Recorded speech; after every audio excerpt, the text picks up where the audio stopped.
नमस्कार दोस्तों, मैं विकास सिंह आपका रेडिक्स वेब एजुकेशन पे हार्दिक स्वागत करता हूं। और आज FSSAI का असिस्टेंट रिटन एग्जाम और उसी एग्जाम के तैयारी के लिए हम यहाँ पे पहले सिलेबस और इसको डिस्कस करते हैं और आगे हमारे साथ ही आप असिस्टेंट लेवल की सारी तैयारी पूरी और फ्री में कर सकते हैं। तो चलिए शुरुआत करते हैं देर न करते हुए। तो चैनल को लाइक करें, शेयर करें और सब्सक्राइब भी करें अगर आपको असिस्टेंट की पूरी तैयारी फ्री में करनी है तो। देखिए, अगर मैं सिलेबस की बात करूं असिस्टेंट की और जूनियर असिस्टेंट ग्रेड 1 की, तो इनको दो पार्ट में डिवाइड किया गया है। पार्ट 1 जिसका जो वेटेज परसेंट है वो है 75%। पहले पार्ट में क्या क्या आने वाला है, 20 मार्क्स की आपकी इंग्लिश ग्रामर आएगी भाई, इतना समझ लेना। Correcting the common errors relating to uses of tenses, active passive, direct indirect, preposition, articles, noun pronouns, ये जितने भी आपके हैं, कंजक्शन, कॉम्प्लेक्स सेंटेंसेस, इन सब के बेस पर आपको तैयारी कराई जाएगी। दूसरा है पैसे राइटिंग। पैसे राइटिंग लिखना कैसे है, उनकी क्वालिटीज क्या होती हैं, ये सारी चीजें पैसे में और समरी में डिफरेंस क्या होता है, क्या स्टेप्स होते हैं पैसे राइटिंग को लिखने के लिए, पैराग्राफ में एक पैसे राइटिंग को किस तरह से लिखा जाता है, उन सारी चीजों को देखना। और ये देखिए, ये भी आपका कितने मार्क्स का है, 20 मार्क्स का है। तो दोनों ही जो टॉपिक्स हैं आपके वो इंपॉर्टेंट है, इजी है, कोई लेंथी टॉपिक नहीं। इसमें थोड़ा सा टाइम लग सकता है पहले वाले टॉपिक में। अगला जो है वो है लेटर राइटिंग और उसका फॉर्मेशन, यानी form of letters, classification of letters, कई सारे लेटर्स यहाँ पे आपको दिए गए हैं। सोशल लेटर क्या होता है, बिजनेस लेटर क्या है। अब देखिए, एक बात ध्यान रखिएगा, आपको लेटर लिखने को भी आ सकता है और लेटर की क्वालिटीज को भी डिस्क्राइब करने को आ सकता है। तो दोनों ही चीजें हम लोग यहाँ पे कवर करेंगे, दोनों ही चीजों को देखेंगे, कैसे लेटर लिखे जाते हैं और क्या क्या होते हैं लेटर की क्वालिटीज, उनके क्लासिफिकेशंस। और बचा कॉम्प्रिहेंशन, जिसको आप पैसेज वगैरह बोलते हो। यहां पे आपको रीडिंग कॉम्प्रिहेंशन से एक क्वेश्चन मिलेगा, एक क्वेश्चन यानी कि एक पूरा पैरा मिलेगा और उसका आपको क्वेश्चन और आंसर करना है।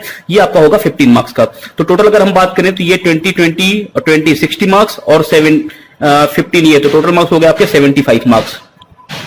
75 नंबर का आपका ये पहला आपका ग्रुप का एग्जाम होगा। दूसरा जो ग्रुप है वहां पे आपसे इसका जो वेटेज परसेंट है वो है 25%, यानी कि 25 नंबर आपको यहां से मिलेगा। और इस 25 नंबर के लिए आपको 4 क्वेश्चन दिए गए होंगे, जिनमें 2-2 के सेट होंगे। पहले 2-2 सेट हैं, उसमें से आपको कोई एक क्वेश्चन करना है और वो जो क्वेश्चन होगा वो होगा आपका 10 मार्क्स का। यानी कि समझ लीजिए कि क्वेश्चन थोड़ा सा लेंदी होगा और आपको लिखना पड़ेगा। और इससे भी लेंदी होगा जो दूसरा पार्ट है, इसमें आपको 2 क्वेश्चन मिलेगा, जिसमें से आपको कोई एक क्वेश्चन करना है और ये क्वेश्चन होगा आपका 15 मार्क्स का। यानी कि टोटल मिला के आपको कितने नंबर यहां से चाहिए, 25 नंबर। तो चलिए शुरुआत करते हैं अपने इसी टॉपिक की। आज का हमारा टॉपिक है लेटर्स यानी कि पत्र, और 20 मार्क्स का ये आपके एग्जाम में आने वाला है। तो क्या है लेटर्स, उनके क्लासिफिकेशंस क्या है, उनके फॉर्म्स क्या है, उनके टाइप्स क्या है, किस तरह से उनका फॉर्मेट होता है, कैसे उनको लिखा जाता है, इन सारी बातों का आज डिस्कशन करेंगे। तो ट्राई ये करना है कि 20 के 20 मार्क्स में से आप कम से कम 18-19 मार्क्स तो एटलीस्ट गेन कर पाओ। तो बढ़िया कंटेंट मैं आपको दे रहा हूं और आप भी इस पर मेहनत करिए। और कृपया अगर आपके कोई भी और फ्रेंड्स वगैरह FSSAI का एग्जाम देने वाले हैं तो उनको भी ये वीडियो जरूर शेयर कर दीजिए। तो चलिए शुरुआत करते हैं। सबसे पहली बात, थोड़ी सी जनरल इंफॉर्मेशन मैं आपको दे दूं। जो एग्जाम का मोड होगा वो पेन पेपर मोड होगा, आप सभी को पता है, यानी कि वो एक तरह का हमारा रिटन एग्जाम होगा। दूसरी बात, जो चॉइस ऑफ मीडियम है कि मैं इंग्लिश में लिखूं या हिंदी में, मुझसे भी कई सारे लोगों ने ये क्वेश्चन पूछा है कि क्या मैं इंग्लिश में दे सकता हूं या मैं हिंदी में दे सकता हूं। तो भाई आप किसी में भी एग्जाम दे सकते हो, इंग्लिश में भी दे सकते हो, हिंदी में भी दे सकते हो। आपको जिसमें सुटेबल लगता है, आपको जिसमें कंफर्ट होता है, आप उसमें एग्जाम दो। और मैं जो कंटेंट आपके सामने पेश कर रहा हूं, मैं ट्राई ये करूंगा कि वो आपको मैं बाइलिंगुअल बोलूं, क्योंकि इंग्लिश में मेरा सारा कंटेंट है, तो मैं हिंदी में भी बोलने की कोशिश करूंगा। टोटल 20 मार्क्स का ये आपका पूरा कंटेंट होगा। तो आज का अगर वीडियो पसंद आता है तो मुझे एक बार फीडबैक में जरूर दे दीजिए, क्योंकि आपके फीडबैक से मुझे ये समझ में आ जाता है कि मुझे और आगे कितनी मेहनत करनी है। चलिए शुरुआत करते हैं। सबसे पहली बात, व्हाट इज अ लेटर? एक पत्र क्या होता है? अ रिटन और printed message that you send to somebody is known as a letter. यानी कि मुद्रित या लिखा हुआ कोई भी मैसेज, कोई भी संदेश जो आप किसी दूसरे व्यक्ति को भेजते हैं, वो एक पत्र कहलाता है। क्लियर है? चलिए, अब टाइप्स ऑफ लेटर्स, यानी कि पत्र कितने प्रकार के होते हैं। तो बेसिकली अगर मैं बात करूं तो पत्र हालांकि 7 प्रकार के होते हैं, लेकिन अभी मैं आपसे 5 डिस्कस कर रहा हूं, 2 मैं अभी आपको डिस्कस करता हूं 5 मिनट के बाद। सबसे पहली बात, formal letter, informal letter, business letter, official letter and social letter. अब काफी लोगों को कंफ्यूजन रहती है कि फॉर्मल और ऑफिशियल, यानी ये पहला वाला और ये ऑफिशियल, ये दोनों सेम होता है? नहीं, ये दोनों सेम नहीं होता है, इन दोनों में डिफरेंस होता है। हां, ये जरूर है कि हमारा जो फॉर्मेट बनता है या तो वो फॉर्मल पे बनता है या फिर वो इनफॉर्मल पे बनता है। यानी फॉर्मेट हमारा केवल और केवल, अगर मैं फॉर्मेट के बेस पे बात करूं कि लेटर कितने टाइप के होते हैं, तो लेटर या तो फॉर्मल होगा या फिर इनफॉर्मल होगा। लेकिन अगर मैं टाइप्स ऑफ लेटर या क्लासिफिकेशन ऑफ लेटर की बात करूं, तो मैं कई सारे, इसको करीब 7 टाइप में डिवाइड करूंगा, जिसमें से ये 5 टाइप हैं। तो अभी मैं आपको डिस्कस करूंगा कि फॉर्मल में और ऑफिशियल में क्या डिफरेंस होता है। दोनों में डिफरेंस होता है, ठीक है। तो चलिए नोट करते चलिए, formal letter, informal letter, business letter, official letter, social letter, ये 5 तरह के पत्र हो गए। दो मैं आपको और बता देता हूं, हालांकि ये आपके बहुत काम का नहीं है, लेकिन आप जानते रहिए। एक होता है सर्कुलर लेटर, मतलब लार्ज नंबर ऑफ पीपल को अगर मुझे कोई एड्रेस करना है तो सर्कुलर जारी होता है ना, आपने सुना होगा सर्कुलर जारी किया गया है। तो वो लार्ज नंबर ऑफ पीपल को एड्रेस करने के लिए कोई जो लेटर होता है फॉर्मल लेटर, उसी को क्या बोलते हैं हम? Circular letter. और एक होता है हमारा एम्प्लॉयमेंट लेटर।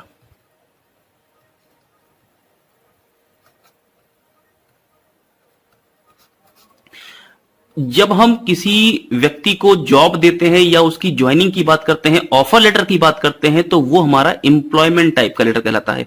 यानी कि कुछ और नहीं है, ये बेसिकली ऑफर लेटर है या फिर हमारा ज्वाइनिंग लेटर है,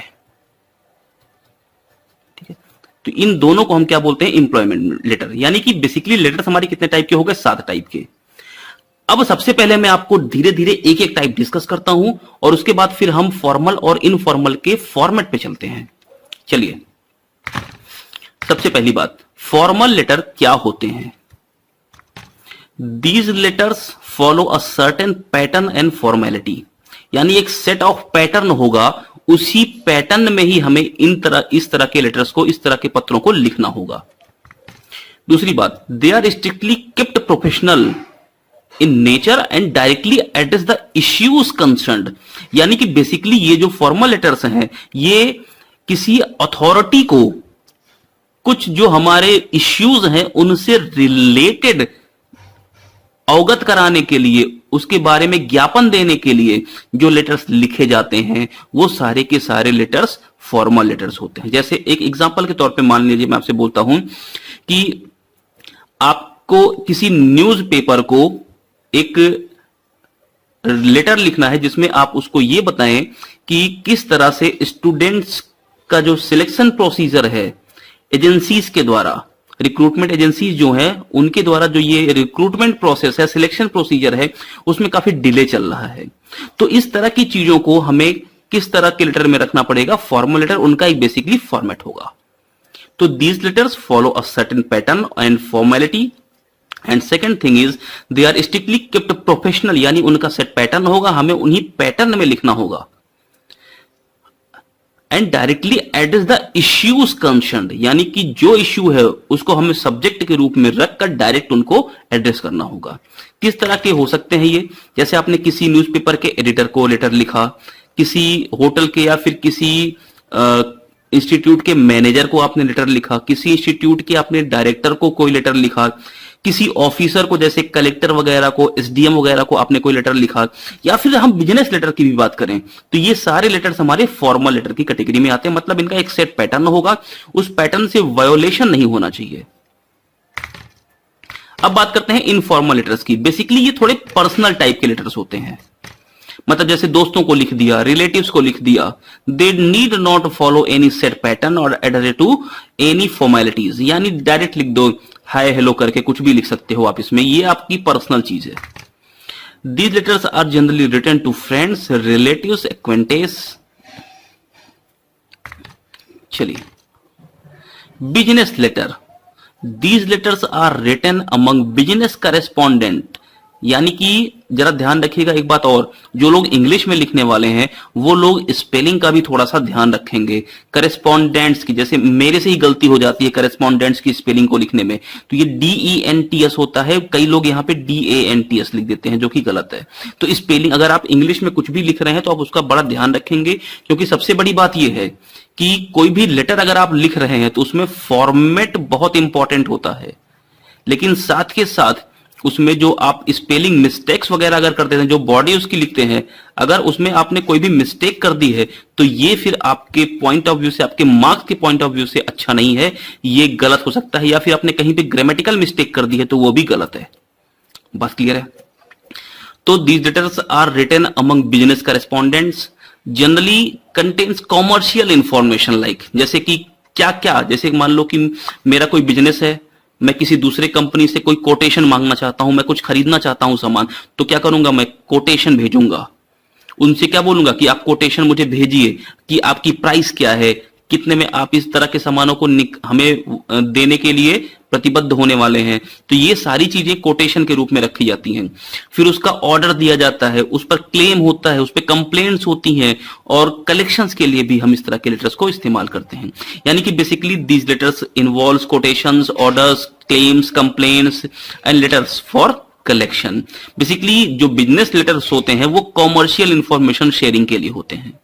क्लियर है बात? चलिए दूसरी बात, these letters are always strictly formal. मैंने आपको बताया पहले कि बिजनेस लेटर जो है वो फॉर्मल लेटर होता है, and follow a structure and pattern of formalities. यानी कि जो भी फॉर्मल लेटर्स होंगे वो सारे के सारे एक स्ट्रक्चर को फॉलो करेंगे, एक सेट पैटर्न को फॉलो करेंगे, उससे वायोलेट नहीं हो सकते हैं। अगली बात, ऑफिशियल लेटर्स। अब क्या होते हैं ऑफिशियल लेटर्स? देखिए, जब कोई भी दो ऑफिस या एक ऑफिस अपनी कई सारी ब्रांचेस को, या एक ब्रांच अपने कई सारे सबऑर्डिनेट्स को कोई इंफॉर्मेशन या कोई ऑफिशियल इंफॉर्मेशन शेयर करना चाहती है, तो वो जिस लेटर का इस्तेमाल करते हैं वो होते हैं हमारे ऑफिशियल लेटर्स। अब जरा समझना, फॉर्मल लेटर और ऑफिशियल लेटर में डिफरेंस क्या है। जैसे मान लो कि मैं कोई भी रीडर हूं, मैं कोई भी स्टूडेंट हूं, मैं नॉर्मल एक आदमी हूं।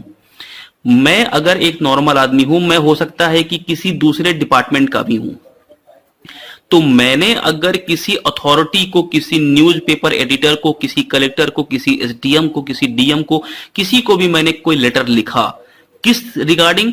अपने इश्यूज के रिगार्डिंग, यानी कि किस तरह के इश्यूज हैं हमारे यहां, उनके रिगार्डिंग अगर मैंने कोई लेटर लिखा तो वो लेटर हमारा फॉर्मल लेटर होता है।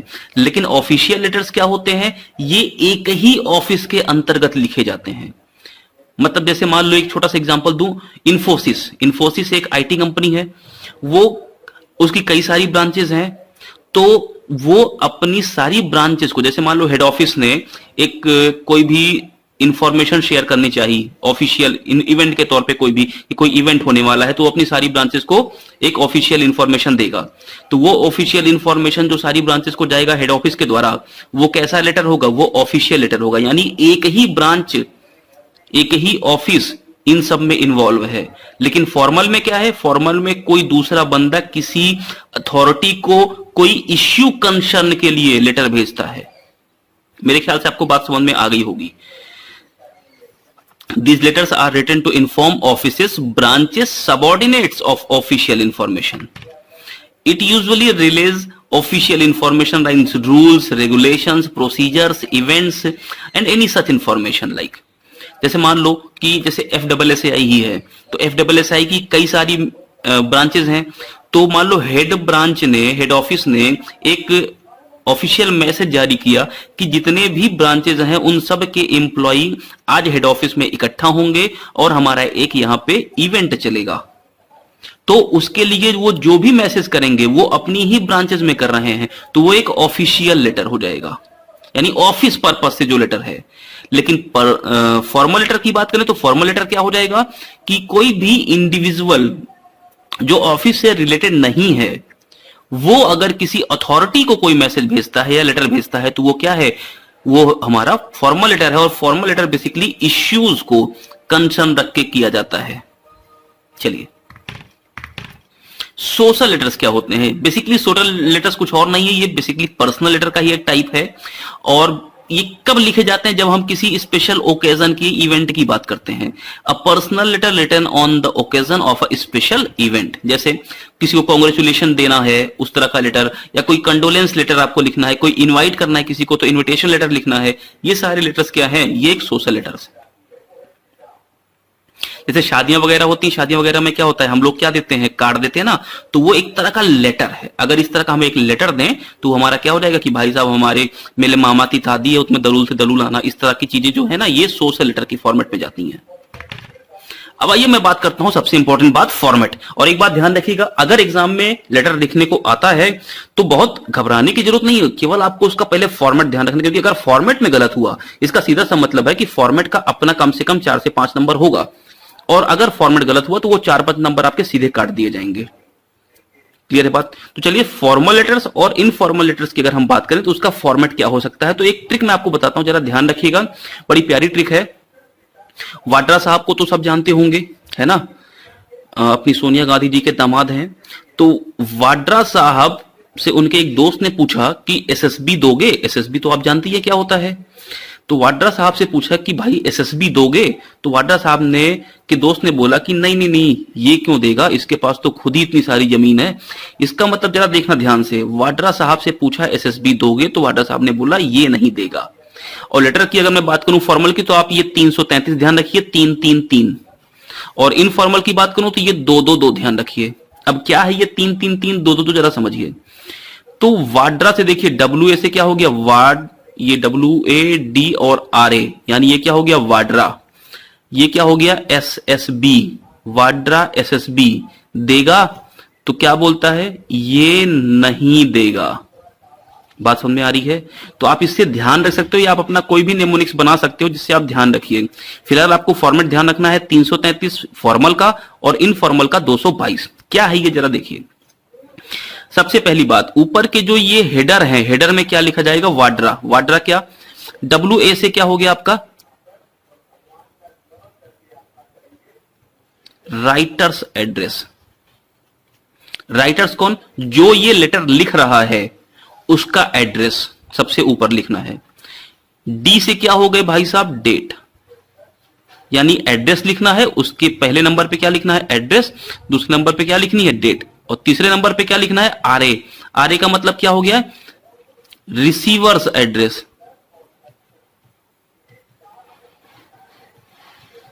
यानी कि आपको तीनों चीजें लिखनी है, राइटर्स एड्रेस, डेट और रिसीवर्स एड्रेस। ये क्या हो गए, वाड्रा भाई साहब हो गए। अब एसएसबी, ये देखिए, ये एस से क्या हो गया, सब्जेक्ट, यानी कि किस इश्यूज के रिगार्डिंग आप ये लेटर लिख रहे हो। तो पहले ये 3, उसके बाद फिर ये पहला में क्या लिखना है, सब्जेक्ट। दूसरा ये एस से क्या हो गया, सैल्यूटेशन। अब ये सैल्यूटेशन क्या होता है, जैसे आपने क्या लिखा, dear sir, dear ma'am, respected sir, ये जो आप इस्तेमाल करते हो ना चीजें, ये कहलाती हैं सैल्यूटेशन। यानी सबसे पहले आपको सब्जेक्ट लिखना है, उसके बाद सैल्यूटेशन लिखना है। अच्छा एक बात और, सब्जेक्ट और सैल्यूटेशन में आप कोई भी ऊपर नीचे लिख सकते हो, इनका कोई ऑर्डर नहीं होता है सब, लेकिन बाकी चीजें जो भी लिखेंगे आप वो एक ऑर्डर में होंगी, ये ध्यान रखिएगा, क्योंकि फॉर्मल लेटर का एक अपना सेट पैटर्न और ऑर्डर होता है, उसको हम वायोलेट नहीं कर सकते। लेकिन सब्जेक्ट और सैल्यूटेशन, यानी कि पहले हो सकता है मैं सब्जेक्ट लिख दूं, बाद में सैल्यूटेशन लिखूं, या पहले सैल्यूटेशन लिख दूं जैसे डियर सर, रेस्पेक्टेड सर, उसके बाद लिख दूं सब्जेक्ट यानी कि रिगार्डिंग इश्यूज, ऐसे करके कुछ भी। और बी से क्या हो गया, बॉडी। बहुत इंपॉर्टेंट पार्ट है बॉडी का, ये बी से क्या हो गया, बॉडी। अब आगे मैं आपको बताऊंगा कि बॉडी में भी क्या क्या हो सकता है, ठीक है। तो पहले आप फॉर्मेट जरा ध्यान रखिए। तो पहले 3 वाड्रा हो गए, उसके बाद 3 एसएसबी हो गए। एसएसबी में क्या, सब्जेक्ट, सैल्यूटेशन और बॉडी। उसके बाद ये नहीं देगा। ये नहीं देगा का मतलब ये क्या हो गया आपका पहला, और ये दूसरा, और ये तीसरा। आप लिखते हो ना योर्स फेथफुल्ली, ऐसे लिखते हैं आप। तो ये जो इस्तेमाल करते हैं आप, yours lovingly, yours faithfully, yours obediently, ये सब क्या है, ये आपका वाई हो गया। एन से क्या हो गया, नेम, यानी उसको लिखने के बाद आप क्या लिखेंगे, अपना नाम लिखेंगे। और डी से क्या हो गया आपका, डेजिग्नेशन। बोलिए बात समझ में आ रही है? यानी योर्स फेथफुल्ली, नेम और फिर डेजिग्नेशन, ये 3 चीजें आप सबसे लास्ट में लिखेंगे। तो 3 पार्ट मैंने आपको बता दिए फॉर्मल के, क्या क्या, वाड्रा एसएसबी देगा, ये नहीं देगा। अगर आप इस बात को ध्यान रखते हैं तो कभी जिंदगी में नहीं भूलेगा, और मैं रटवा दूंगा आपको ये चीजें, ध्यान रखिएगा। सबसे पहले वाड्रा यानी कि राइटर्स एड्रेस, डी यानी कि डेट, आर ए यानी कि रिसीवर्स एड्रेस। अच्छा, अब कुछ लोगों को कंफ्यूजन होती है कि इसको लेफ्ट में लिखना है कि राइट में लिखना है। भाई आप कहीं भी लिख सकते हो, इस पे कोई फर्क नहीं पड़ने वाला, लेकिन लिखना है आप इसको लेफ्ट में। जैसे लेफ्ट का मतलब क्या, चाहे आप इसको यहां पे लिखो, चाहे आप इसको यहां पे लिखो, इससे कोई फर्क नहीं पड़ता है, आप कहीं भी लिख सकते हो इस चीज को, पूरे पहले वाले हेडर को। दूसरी बात एसएसबी यानी कि सब्जेक्ट, सैल्यूटेशन और बॉडी, फिर उसके बाद योर्स फेथफुल्ली, योर्स लविंगली, जो भी आप लिखना चाहें, योर्स ट्रूली, उसके बाद अपना नाम और फिर आपकी डेजिग्नेशन। जैसे मान लो कि किसी ने लिखा, मोहन ने लिखा, तो लिख देंगे ना यहाँ पे मोहन, उसके बाद डेजिग्नेशन मान लो लिख दिया इंस्पेक्टर। तो ये सारी चीजें आपको यहाँ पे मेंशन करनी पड़ेंगी, एक स्ट्रिक्ट फॉलो करना पड़ेगा आपको इस चीजों को। तो मेरे ख्याल से इतनी चीज आपको समझ में आ गई होगी। ये 3-3-3 का फॉर्मेट फॉर्मल का होता है। अब मैं बात करने वाला हूं इनफॉर्मल की। तो इनफॉर्मल में क्या लिखा है, 2-2-2। अब 2-2-2 लिखा है, इसका मतलब एक एक चीजें हट जाएंगी। तो देखिए, सबसे पहली बात, इनफॉर्मल में आपका राइटर्स एड्रेस लिखना है, आपको डेट लिखनी है, लेकिन ये जो आपका है रिसीवर्स एड्रेस, ये नहीं लिखना होता है इनफॉर्मल में। यानी स्टार्टिंग के हेडर में क्या आ जाएंगी, दो चीजें आएंगी। अब क्यों नहीं लिखना है, क्योंकि जो रिसीवर्स एड्रेस है, जिसको ये लेटर मिलना है, उसका जो एड्रेस है वो हम लोग जो एनवेलप यूज करते हैं ना, उस पर लिखते हैं आगे। आपने अगर कभी किसी को पत्र भेजा हो, प्रेम पत्र वगैरह इस तरह का कुछ भी, तो वहां पे आपने एक बात का ध्यान रखा होगा, हो सकता है आज के टाइम पे तो प्रेम पत्र कहा जाता है, इसीलिए तो तुमको नहीं पता है ना। पहले के टाइम पे लैला मजनू खूब लेटर लिखते थे एक दूसरे को। आज के टाइम पे क्या है कि लेटर लिखे ही नहीं जा रहे हैं, सब कुछ व्हाट्सएप से चल रहा है, फेसबुक से चल रहा है। लड़का लड़की बन के बात कर रहा है, लड़की लड़का बन के बात करी, बाद में देख रहे हैं तो दोनों एक दूसरे के अपोजिट जेंडर निकल रहे हैं। तो बहुत कुछ चल रहा है इस तरह से, इसीलिए लेटर आपको लिखना नहीं आता, इसलिए एग्जाम में पूछा जा रहा है। तो सबसे पहली बात यह कि राइटर्स एड्रेस लिखेंगे, डेट लिखेंगे, लेकिन रिसीवर्स एड्रेस इनफॉर्मल में नहीं लिखेंगे। क्यों? क्योंकि जो रिसीवर्स एड्रेस होता है वो जो एनवेलप होता है ना, उस एनवेलप के बाहर लिखा जाता है, स्टैंप लगता है, वहां पे क्या लगता है, एक डाक टिकट लगता है, और वहां पे रिसीवर का एड्रेस लिखा जाता है, इसलिए रिसीवर का एड्रेस यहां पे नहीं लिखेंगे। दूसरी बात, सब्जेक्ट, सैल्यूटेशन और बॉडी, यहां से भी अब हमें दो चीजें हटानी पड़ेंगी। तो भाई सब्जेक्ट नहीं लिखेंगे यहां पे। जैसे मान लो आपने कभी किसी को अगर पत्र लिखा हो, जैसे मान लो मोहन ने पत्र लिखा, तो मोहन पत्र लिख के अपने मान लो किसी प्रेमिका को पत्र लिख रहा है, तो क्या लिखेगा, प्रिय, और प्रेमिका जो भी लिख देगा वो। लेकिन क्या वो ये लिखेगा सब्जेक्ट में कि आज मैं तुमसे मिलना चाहता, रिगार्डिंग द मीटिंग टुडे, ऐसा करके थोड़ी ना पत्र लिखेगा। तो यहां पे सैल्यूटेशन का तो इस्तेमाल करेंगे, लेकिन सब्जेक्ट का इस्तेमाल नहीं करते हैं। यानी कि यहां पे क्या आएगा, यहां पे सैल्यूटेशन आएगा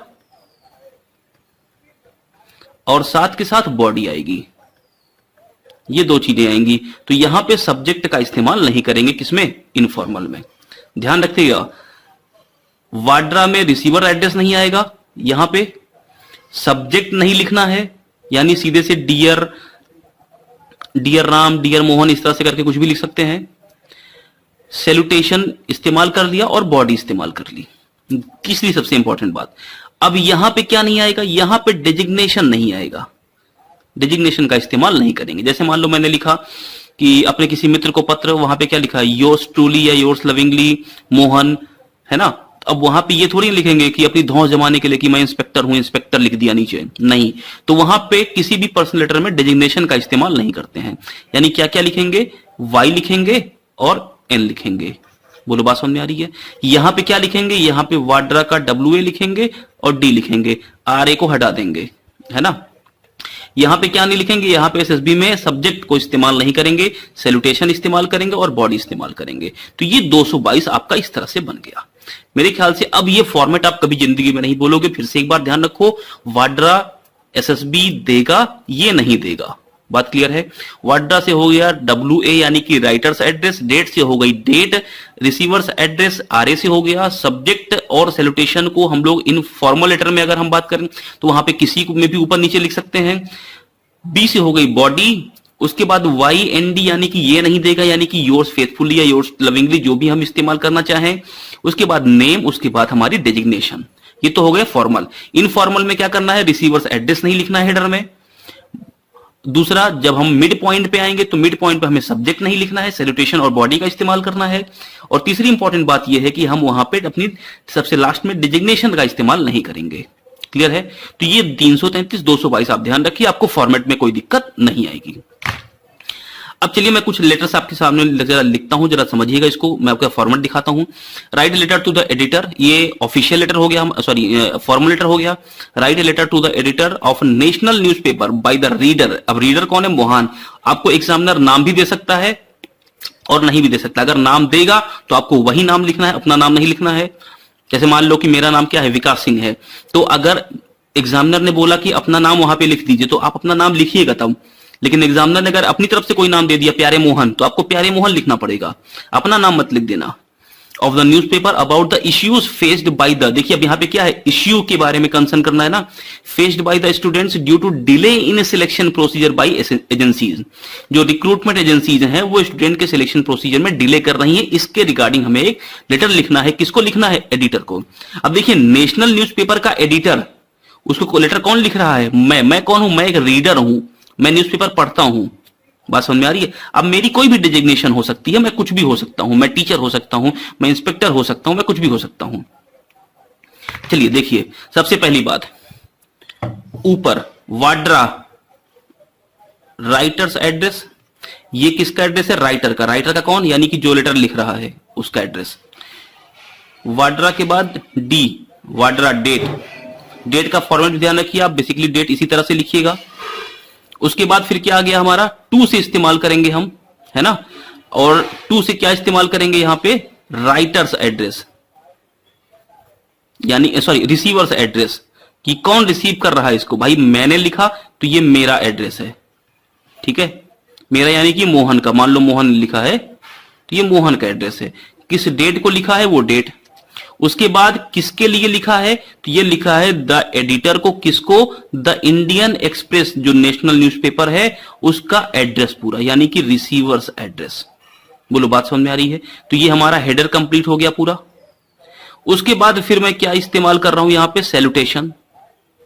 अब मिड पॉइंट पे आएंगे, salutation, respected sir, dear sir, कुछ भी लिख सकता हूं मैं यहां पे। उसके बाद फिर मैं क्या लिखूंगा यहां पे? सब्जेक्ट, क्योंकि मुझे इश्यू लिखना है। अब सब्जेक्ट भी मैं लिख सकता हूं, या मैं ऐसे बोल सकता हूं regarding delay in selection process by recruitment agencies. तो ये मेरा क्या हो गया? ये मेरा सब्जेक्ट हो गया। उसके बाद मुझे क्या लिखना होता है? बॉडी। अब ये बहुत इंपॉर्टेंट है कि बॉडी में लिखना क्या है, कैसे लिखना है। ऐसे नहीं कि कुछ भी लिख दिया। बॉडी में भी आपको 3 पार्ट करने हैं। पहला आपका होगा इंट्रोडक्शन, कि जैसे कि मैं इंट्रोडक्शन में क्या देना चाहूं? I would like to draw your attention towards, ऐसे कुछ करके लिखना चाहूंगा ना, कि मैं आपकी अटेंशन को इधर दिखाना चाहता हूं कि हमारे यहां इस तरह की दिक्कतें हैं, या फिर सिलेक्शन प्रोसीजर में इस तरह की दिक्कत है। तो I would like to draw your attention से आप इस्तेमाल करिएगा, स्टार्ट करिएगा। इंट्रोडक्शन हो गया आपका। उसके बाद आप लिखेंगे कंटेंट। कंटेंट का मतलब क्या? कि आप क्या बताना चाहते हैं वास्तव में। पहले तो आप ये बताएंगे कि प्रॉब्लम क्या है वास्तव। सब्जेक्ट में आपने लिखा प्रॉब्लम, इश्यू लिखा, उस इश्यू को आप इंट्रोडक्शन में 2 से 3 लाइनों में लिखेंगे। क्लियर? उसके बाद जो आपका अगला पैरा होगा उसमें आप कंटेंट लिखेंगे। कंटेंट का मतलब क्या हो गया? कि क्या वास्तव में चल रहा है, क्यों डिले हो रहा है, उसके प्रॉस क्या है, उसके कॉन्स क्या है, उसका रीजन क्या है डिले होने का। ठीक है, पहले कैसे था, अब कैसा है, इन सारी बातों को आप कहां लिखेंगे? कंटेंट के अंदर लिखेंगे। उसके लास्ट में आप क्या लिख देंगे? बॉडी में ही कंक्लूजन, यानी कि क्या आप बोलना चाहते हैं। जैसे I shall be thankful if you look forward to the issue concern, इस तरह से करके आप लिख सकते हैं। यानी बॉडी का भी आप 3 पार्ट लिखेंगे, इंट्रोडक्शन, कंटेंट और कंक्लूजन। ये 3 चीज समझ में आ गई। तो चलिए क्या हो गया, सबसे पहले मेरा ये हो गया क्या, हेडर हो गया। उसके बाद ये मेरा जो बीच का मिड वाला पार्ट था, इसमें क्या क्या मैंने लिख दिया, सैल्यूटेशन लिख दिया, सब्जेक्ट लिख दिया और बॉडी लिख दी। और बॉडी में भी मुझे 3 पार्ट में बॉडी को तोड़ना पड़ेगा, यानी पहले पैरा में मुझे इंट्रोडक्शन देना पड़ेगा। ध्यान रखिएगा पैरा चेंज जरूर होना चाहिए। पहले पैरा में आप इंट्रोडक्शन देंगे, दूसरे पैरा में आप कंटेंट लिखेंगे। आप ऐसा नहीं कि अगर आप नहीं लिखेंगे तो गलत है, सही है, लेकिन एक बढ़िया इफेक्ट पड़ता है। इंट्रोडक्शन लिखेंगे, उसके बाद आप क्या लिखेंगे, कंटेंट लिखेंगे, उसके बाद आप कंक्लूजन देंगे उसका।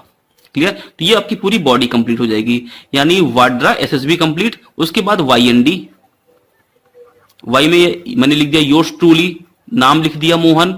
अब ये ध्यान रखिएगा नाम में भाई साहब पूरा का पूरा फॉर्मेट ही काट के गलत कर दिया जाएगा आपका। अगर एग्जामिनर ने नाम बोला है अपना नहीं लिखने को और आपने अपना नाम लिख दिया है, एग्जामिनर जो भी नाम वहां पे देगा क्वेश्चन पेपर में आप वही नाम का इस्तेमाल करेंगे। और उसके बाद आपने क्या लिख दिया, अपनी डिजिग्नेशन की, आप क्या हैं, आप टीचर हैं कहां पे, एसएससी स्कूल में। तो ये आपका पूरा फॉर्मल लेटर का एक फॉर्मेट है।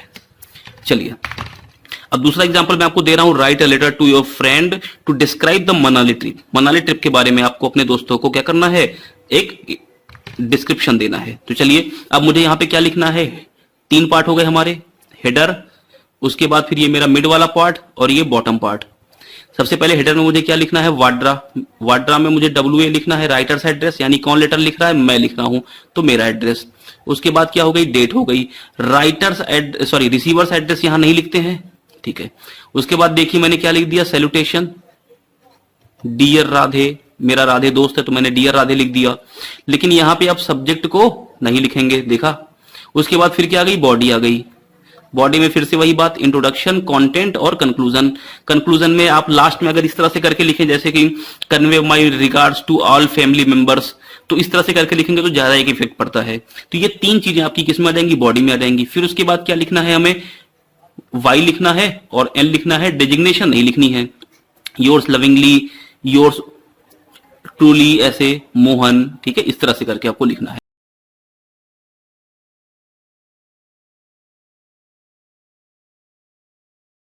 हम आज डिस्कस करने चल रहे हैं टेक्निकल पोर्शन। अब देखिए टेक्निकल पोर्शन हमारा 25% है, यानी कि 25 मार्क्स का। इसमें से एक क्वेश्चन हमारा 10 मार्क्स का पूछा जाने वाला है और दूसरा क्वेश्चन हमारा 15 मार्क्स का पूछा जाने वाला है। तो आज जो 10 मार्क्स का क्वेश्चन है उसमें उम्मीद हमें यही है कि हमसे पूछा जाएगा food safety and standards act 2006 and establishment role functionality and background of FSSAI। तो इसके बारे में कंप्लीट मटेरियल, मतलब कुछ भी करने की जरूरत नहीं है, कुछ लिखने की जरूरत नहीं है, केवल और केवल स्क्रीनशॉट लेकर आप इसकी तैयारी कर सकते हो। तो टेक्निकल पोर्शन को हम 2 पार्ट में डिवाइड करके तैयार करेंगे। पहला तो हमारा 10 मार्क्स का ये क्वेश्चन जो आपके सामने आने वाला है उसको हम पूरी डिटेल के साथ समझेंगे यहां पे, और आपको बहुत एलोबरेशन में अगर समझना है तो आप मेरी पुरानी वीडियोस को देख सकते हो। लेकिन ये रिवीजन क्लासेस हैं और हमें आपको पूरा एक कोर मटेरियल देना है, तो आप उसके बारे में पूरी तरह से यहां पे तैयारी कर सकते हैं। Food safety and standards act 2006 ये हमारा पहला टेक्निकल पोर्शन का क्वेश्चन होगा। और दूसरा जो क्वेश्चन हम लोग आपको प्रोवाइड करेंगे वो करेंगे फूड इनिशिएटिव्स के सारे प्रोग्राम्स के बारे में, है ना। तो इसी में हम आपको डिस्कस करेंगे कुछ चीजों के बारे में। तो चलिए स्टार्ट करते हैं, और इंग्लिश भी कंप्लीट कराएंगे और इसको भी कंप्लीट कराएंगे, मतलब कुछ भी बाहर से जाने वाला नहीं है। इन 10 दिनों में आपको इतना मटेरियल दे देंगे भाई साहब कि अगर वास्तव में आपने पूरी वीडियो ध्यान से देख लिया, पढ़ ली अच्छे से, तो टर्म्स अगर आपने ध्यान रख लिए हैं तो बड़े आराम से आप सारे क्वेश्चन का आंसर दे सकते हो वहां पे। चलिए शुरुआत करते हैं देर ना करते हुए। Food safety and standards act, सबसे पहले ध्यान रखिएगा हम इस एक्ट को FSS एक्ट ही बोलेंगे, ठीक है। Food safety and standards act 2006। The food safety and standards act 2006 is the primary law, यानी कि सबसे पहला नियम रेगुलेशन यही बना था फूड प्रोडक्ट्स के लिए, यानी कि फूड प्रोडक्ट्स की मैन्युफैक्चरिंग कैसे होनी चाहिए, उनका प्रिवेंशन कैसे होना चाहिए, उनका स्टोरेज कैसे होना चाहिए, इन सब के बारे में कई सारे डिपार्टमेंट्स थे। उनके बारे में जो पहला लॉ बना था वो रेगुलेशन क्या था, FSS एक्ट 2006 था। क्लियर इतनी बात। अब आगे, FSS act is a bucket for all older laws. ऐसा नहीं कि इसके पहले लॉज नहीं बने थे, लेकिन वो डिपार्टमेंट वाइज लॉज थे, यानी कि कोई डिपार्टमेंट ने अपने हिसाब से लॉ बनाया, स्टोरेज डिपार्टमेंट ने स्टोरेज के हिसाब से लॉ बनाया, प्रिवेंशन डिपार्टमेंट ने प्रिवेंशन के हिसाब से कोई भी लॉ बनाया। तो उन सारे 7 लॉज को एक करके FSS एक्ट को बनाया गया। यानी अब इसको आप ये मान सकते हो कि कई सारे लॉज को एकीकृत किया गया एक ही डिपार्टमेंट के अंतर्गत। तो FSS act is a bucket for all the older laws, rules and regulations for food safety. The FSS act took 7 older acts into one umbrella। अब ये 7 older जो लॉज हैं इनको भी आपको ध्यान रखना है। पहला लॉ हमारा है prevention of food adulteration. Adulteration वगैरह क्या है ये हम पहले डिस्कस कर चुके हैं, तो मैं यहां पे बहुत ज्यादा इस पे टाइम खर्च नहीं करूंगा। Prevention of food adulteration act 1954। अगर आप ये लॉ लिखते हो तो कब आया इसका भी आपको पता होना चाहिए। फ्रूट्स यानी कि फल product order 1955, meat food products order 1973, vegetable oil products controlling and order 1947, edible oils packaging regulation order 1988, solvent extracted oil de oiled meal and edible flour controlling and order 1967 and milk products order 1992। देखिए एक बात ध्यान रखिए, अगर आपको ये सात के सातों लॉज याद हैं तभी आप इनका मेंशन करिएगा, वरना आप सीधे सीधे लिख सकते हैं the FSS act took 7 older laws into one umbrella. आपको फिर इनका जिक्र करने की जरूरत नहीं है, लेकिन अगर आप इनका जिक्र करते हैं वहां पे तो आपके लिए बेहतर होगा। चलिए आगे। अच्छा एक बात और, एफडब्ल्यूएस एक्ट 2006 इसका फॉर्मेशन कब हुआ था? 23 अगस्त को और 24 अगस्त को भारतीय राजपत्र में यानी गैजेट में इसको छाप दिया गया था, इसको प्रिंट कर दिया गया था। राजपत्र में छापने का मतलब हो गया कि 23 तारीख को ये चला गया था राष्ट्रपति के पास और राष्ट्रपति ने उस पर हस्ताक्षर कर दिए और 24 तारीख को ये भारतीय राजपत्र में छप गया और एक तरह का लॉ यानी कानून बन गया। क्लियर है इतनी बात? चलिए, यानी food safety and standard act जो है वो हमारा प्राइमरी रेगुलेशन है, प्राइमरी लॉ है फूड प्रोडक्ट्स के लिए। इसके पहले भी कई सारे लॉस थे, वो 7 लॉस थे, उनको कंप्लीट, उनको एकीकृत करके एक लॉ के अंदर लाके रख दिया गया। चलिए आगे बढ़ते हैं। Food safety and standards act यानी एफएसएस एक्ट 2006 के बारे में कुछ चीजें हैं। एन एक्ट टू कंसोलिडेट, देखिए टर्म्स का बहुत ध्यान रखिएगा भाई साहब, क्योंकि टर्मिनोलॉजीज अपने मन से नहीं लिखनी है। जो टर्म्स, जो चीजें एफएसएसआई यूज करता है उन्हीं को हमें इस्तेमाल करना है। An act to consolidate laws relating to food to establish the Food Safety and Standards Authority of India, laying down science-based standards for article of food। अब इसके बारे में भी पढ़ेंगे कि एफएसएसआई जो है वो बेसिकली ऐसे ही स्टैंडर्ड्स नहीं बना देता कि मन में आया तो बना दिया कुछ भी। उसके लिए वो बेसिकली साइंटिफिक स्टैंडर्ड्स को फॉलो करता है। To regulate their manufacturing, storage, distribution, sale and import to ensure availability of safe and wholesome food।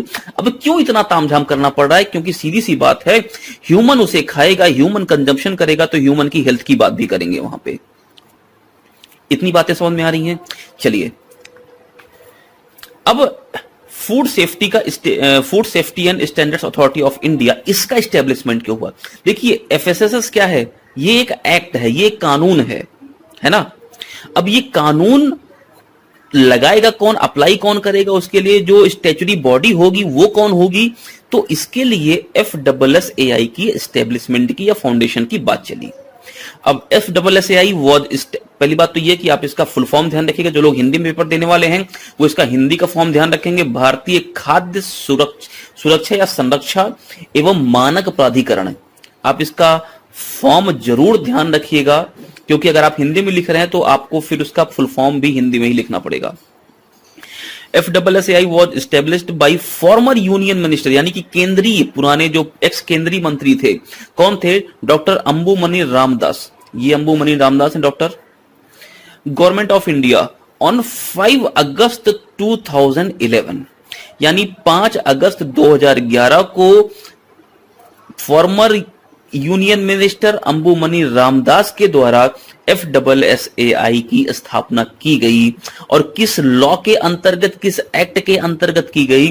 Under food safety and standards act 2006। तो लोगों को कंफ्यूजन है कि एफएसएस एक्ट क्या है और एफएसएसएआई क्या है। तो एफएसएस एक तरह का एक्ट है, एक रेगुलेशन है, एक सेट ऑफ रेगुलेशंस हैं, लेकिन एफएसएसएआई एक स्टैच्यूटरी बॉडी है जो इस रेगुलेशन को एग्जीक्यूट कराती है और फूड सेफ्टी पर ध्यान देती है, ह्यूमन कंजम्पशन पे ध्यान देती है, पब्लिक हेल्थ पे ध्यान देती है। बात इतनी समझ में आ रही? चलिए, the FSSI consist of a chairperson and 22 members. ये छोटे छोटे फैक्ट्स इनको जरूर ध्यान रखिएगा, क्योंकि मेंशन करने से आपका टेक्निकल पोर्शन स्ट्रांग होगा। चलिए, टैगलाइन बहुत इंपॉर्टेंट है, ध्यान जरूर रखिएगा। ऐसा नहीं कि टैगलाइन का इस्तेमाल आप नहीं करेंगे। देखिए, आप जितनी ज्यादा टेक्निकल चीज, अगर एफएसआई के बारे में कोई भी इंट्रोडक्शन आप दे रहे हैं तो आप उसकी 2-3 लाइनों में ऐसी इंट्रोडक्शन दे दीजिए कि कंप्लीट हो जाए वो पूरा। उसके अलावा एग्जामिनर को सोचे ही ना कि कुछ और भी हो सकता है। टैगलाइन क्या है? Inspiring trust, assuring safe and nutritious food. और हां, अगर आपको ध्यान है तभी लिखिएगा, अगर ध्यान नहीं है तो बिल्कुल मत लिखिएगा। ये नहीं कि उल्टा सीधा कुछ भी लिख दिया। Inspiring trust, assuring safe and nutritious food. अच्छा, किस मंत्रालय के अंतर्गत इसकी स्थापना की गई? तो ministry of health and family welfare, government of India, यानी कि स्वास्थ्य एवं परिवार कल्याण मंत्रालय। अब अध्यक्ष इसकी कौन है? रीता तेवतिया जी, आप सभी लोग जानते होंगे। और इसके सीईओ कौन है? अरुण सिंघल जी। ये बेसिकली एक आईएएस थे। अब क्यों स्थापना की गई एफडब्ल्यूएसआई की, ये भी जरा समझते हैं। क्या एम है, किस उद्देश्य से एफडब्ल्यूएसआई की स्थापना की गई? FWSI is responsible for protecting and promoting, समझ में आ गई बात, protecting and promoting public health through the regulation and supervision of food safety by forming standards with controlling of storage and distribution। यानी कि प्रोटेक्ट करना, प्रमोट करना public health को, पब्लिक को भी जागरूक करना, स्मार्ट का consumers banana through the regulation and supervision of food safety by forming standards with controlling of storage and distribution. यानी कि इसका उद्देश्य खाद्य सामग्री के लिए विज्ञान पर आधारित मानकों का निर्माण करना तथा खाद्य पदार्थों के विनिर्माण, भंडारण, वितरण, बिक्री तथा आयात आदि को नियंत्रित करना है, ताकि मानव भोग के लिए सुरक्षित एवं संपूर्ण आहार की उपलब्धि सुनिश्चित की जा सके। चलिए आगे बढ़ते हैं। छोटी छोटी जानकारी जरा ध्यान रखिएगा, हालांकि पुरानी वीडियोस में हम दे चुके हैं, लेकिन कोई बात नहीं। हेडक्वार्टर इसका नई दिल्ली में है। रीजनल ऑफिस 6 है, मैंने आपको बताया था, डीजीएम केकेसी करके आप ध्यान रखिएगा। दिल्ली, गुवाहाटी, मुंबई, कलकत्ता, कोचीन और चेन्नई। रेफरल लेबोरेटरीज यानी कि आरएल जो है यहाँ पे टोटल 14 है। Regional office 6, RL 14। State UT, अच्छा कुछ लोगों ने मुझसे पुराने में पूछा था कि यूटी क्या होता है, तो यूटी कुछ और नहीं भाई साहब, यूनियन टेरिटरीज हैं। स्टेट एंड यूटी लेबोरेटरीज कितनी है? 72। देखिए रेफरल लैब्स कितनी है? 14 है। यूटी लैब्स या स्टेट लैब्स कितनी है? 72। और एनएबीएल एक्रेडिटेड प्राइवेट लैब्स कितनी है? 112। अब एनएबीएल क्या है? NABL national accreditation board for testing and calibration laboratories. यानी एन से क्या हो गया आपका नेशनल, ए से क्या हो गया एक्रीडिएशन, बी से क्या हो गया बोर्ड, और एल से हो गया लेबोरेटरीज, लेकिन साथ में टेस्टिंग एंड कैलिब्रेशन। चलिए आगे। अब फंक्शंस या रोल ऑफ एफडब्ल्यूएसआई क्या है? ले डाउन साइंस बेस्ड स्टैंडर्ड्स, मैंने आपको बताया था ना, विज्ञान पर आधारित मानकों का निर्माण करना। किसके लिए? आर्टिकल्स ऑफ फूड के लिए, यानी फूड के लिए। Lay down science based standards for articles of food to regulate manufacture, storage, distribution, import, sale of food. मैंने आपको ये डायग्राम दे दिया है, आप इसको ध्यान रखिएगा, आप आसानी से समझ सकते हैं। देखिए किसी भी फूड का मैन्युफैक्चर से लेकर सेल एंड इंपोर्ट तक का जितना भी प्रोसेस है, उन सब को सुपरवाइज करना, सुपरविजन करना उनका, और जरूरत पड़ने पे उन पे कानून बनाना, ये किसका काम है? ये एक स्टैट्यूटरी बॉडी यानी कि एफडब्ल्यूएसआई का काम है। To facilitate safety of food, क्यों? क्योंकि फूड की सेफ्टी चाहिए, सीधी सी बात है, पब्लिक हेल्थ का इश्यू होना चाहिए, हजार्डस को एलिमिनेट करना है, बहुत ज्यादा एडल्ट्रेंस का इस्तेमाल नहीं करना है। टू रेगुलेट देयर, अब देखिए अगर एक लाइन में अगर बोला जाए तो क्या बोलेंगे? To regulate their manufacture, storage, distribution, sale and import to ensure availability of safe and wholesome food. Safe and wholesome food का मतलब सुरक्षित एवं संपूर्ण आहार, किसके लिए? मानव कंजम्पशन के लिए। तो साइंस बेस्ड स्टैंडर्ड्स बनाता है कौन? एफडब्ल्यूएसआई। उसको रेगुलेट करता है, उसको एग्जीक्यूट करता है, उसके मैन्युफैक्चरिंग पे, स्टोरेज पे, डिस्ट्रीब्यूशन पे, इंपोर्ट पे, सेल पे, इन सब पे उसका सुपरविजन होता है। उन्हीं के लिए वो कानून बनाता है। क्यों? क्योंकि उसको wholesome and safe food provide करना है, किसको? पब्लिक हेल्थ को।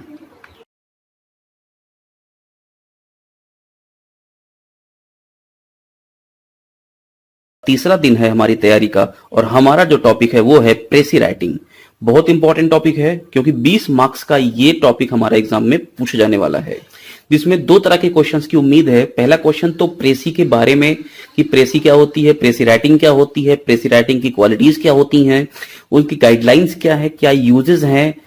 तो ये सारी बातें हम प्रेसी राइटिंग के बारे में सब कुछ जानेंगे। और दूसरा क्वेश्चन यह आ सकता है कि एक पैसेज दिया होगा और आपको उसको प्रेसी में लिखना होगा। तो चलिए पहले ये समझते हैं कि वास्तव में एक प्रेसी क्या है और प्रेसी राइटिंग क्या है, इनकी गाइडलाइंस क्या है। ये सारी बातों का डिस्कशन करेंगे और कंप्लीट डिस्कशन करेंगे। मतलब इसके बाहर से प्रेसी राइटिंग के बारे में आपको कुछ भी नहीं मिलेगा पढ़ने को, ना जानने को। बहुत बेहतरीन मटेरियल है। चलिए शुरुआत करते हैं। सबसे पहली बात, एक प्रेसी होती क्या है। अब प्रेसी, मैं आपको 3 डेफिनेशन देने वाला हूं, यहां पे ध्यान रखिएगा, जिसमें पहली और 2 तीसरी डेफिनेशन है बहुत बेहतरीन डेफिनेशंस हैं। A precis is a gist, gist का मतलब यहां पे होता है सार। अप्रेसी इज अ जिस्ट और main theme of a passage expressed in as few words as possible. अब जो वर्ड्स हैं वो नॉट एक्सीडिंग 1/3 होने चाहिए। इसका मतलब क्या है कि मान लो कि जो मेरा ओरिजिनल पैसेज है वो 300 वर्ड्स का है, तो जो मेरे प्रेसी होगी वो 100 वर्ड्स को एक्सीड नहीं करेगी। बात क्लियर है इतनी? तो अप्रेसी इज अ जिस्ट और main theme of a passage expressed in as few words as possible not exceeding 1/3। अगला देखते हैं क्या है definition. A precis is the shortened form of a passage.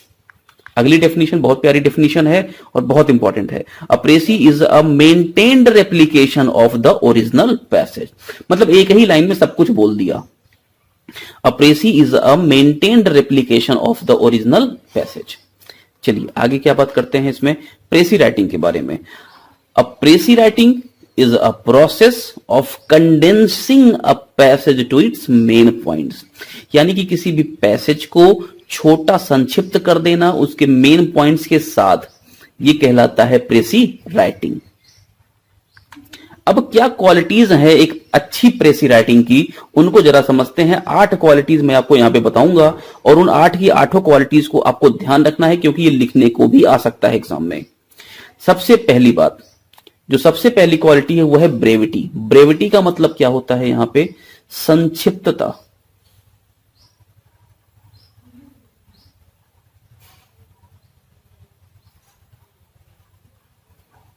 समझ गए होंगे आप। यानी कि प्रेसी राइटिंग सब सीधी सी बात कह रहा है कि 1/3 से ज्यादा नहीं होना चाहिए, इसका मतलब संक्षिप्त होना चाहिए। क्लियर? तो सबसे पहली बात क्या है? संक्षिप्तता की।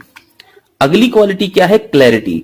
एक अच्छी प्रेसी राइटिंग में जो क्लैरिफिकेशन होना चाहिए, पूरी पैसेज का सेंट्रल आइडिया निकल के आ जाना चाहिए। यानी कि एक पैसेज क्या कह रहा है वो पूरा पैसेज मैं अगर प्रेसी में कन्वर्ट करके लिखता हूं तो वो प्रेसी मुझे पूरी वही क्लैरिटी देगी, वही कुछ समझाएगी, वही मेन थीम बताएगी जो मेरा पूरा पैसेज पढ़ने के बाद मुझे समझ में आता। क्लियर है? आप ऐसे समझ लो जैसे आप शक्तिमान वगैरह एपिसोड देखते हो ना, तो वहां पे देखो एक रिकैप आता है। रिकैप क्या करता है? जो पिछली एपिसोड में जो कुछ भी 1 घंटे में दिखाया गया उस सब को वो आपको 2 मिनट में समझा देता है। समझ में आ रही बात? लेकिन वो समझाता कैसे है? वो कोई तीसरा बंदा है जो बोलता है। जैसे एक एग्जांपल के तौर पे समझो, जैसे कि पिछले एपिसोड में आपने देखा कि किस तरह से शक्तिमान और कपाला एक दूसरे के आमने सामने आ गए। कपाला को शक्तिमान ने अंतरिक्ष में उठाकर फेंक दिया, ये कोई तीसरा बंदा बोलता है और वहां पे एक पिक्चर व्यू चलता रहता है, तो आपको समझ में आ जाता है पूरा व्यू, अच्छा पिछली कहानी में ऐसा हुआ होगा, है ना। तो वही क्लैरिटी यहां पे कौन दिखाना चाहता है? एक अच्छी प्रेसी राइटिंग दिखाएगी। यानी पैसेज के बारे में सब कुछ बता देगी। अगर आपने प्रेसी पढ़ लिया इसका मतलब पूरा पैसेज पढ़ने की जरूरत नहीं है। क्लियर है? तो टाइम बचाने, अब प्रेसी राइटिंग की जरूरत पड़ती क्यों है?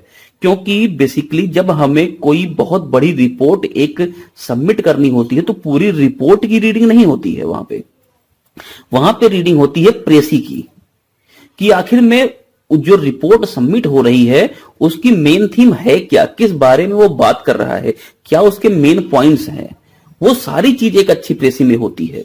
इसीलिए प्रेसी राइटिंग को आज के टाइम पे डिस्क्रिप्टिव पेपर्स में प्रिफर किया जाता है। तो चलिए मैंने आपको दो आपको यहां पे अभी तक बताए हैं, ब्रेविटी और क्लैरिटी। अगली बात करते हैं कंप्लीटनेस, यानी कि जो टोटल उसका सिनेरियो है एक पैसेज का, वो पूरा का पूरा सिनेरियो हमारी छोटे फॉर्म में एक प्रेसी में आ जाना चाहिए। यानी कि कोई व्यक्ति, जैसे एक एग्जांपल समझो, कोई व्यक्ति का पूरा जीवन चरित्र, यानी वो पैदा हुआ और मर गया, इसके बीच में जो कुछ भी हुआ वो उसका कंप्लीट जीवन चरित्र है। और वो अगर मुझे लिखना है किसी प्रेसी में तो मैं क्या करूंगा, उस पूरे को एक छोटे फॉर्म में रख दूंगा। यानी उसकी स्टार्टिंग से लेकर उसके एंडिंग तक सब कुछ होना चाहिए प्रेसी के अंदर, और छोटे फॉर्म में भी होना चाहिए। क्लियर हो रही बात? तो ब्रेविटी, क्लैरिटी, कंप्लीटनेस। अगला देखते हैं लैंग्वेज। अब प्रेसी की लैंग्वेज सोच लो, अगर कोई पैसेज लिखा है और शशि थरूर को कहा जाए कि आप जाइए और प्रेसी लिखिए जरा इस पर, तो सोचो क्या वो समझ में आने वाली है नॉर्मल इंसान को? कभी नहीं। तो जो प्रेसी की लैंग्वेज होती है वो बहुत सिंपल होती है और बहुत सॉफ्ट होती है, यानी कोई भी टेक्निकल या नॉन टेक्निकल पर्सन कोई भी उसको पढ़े तो बहुत आसानी से वो समझ सकता है प्रेसी की लैंग्वेज को।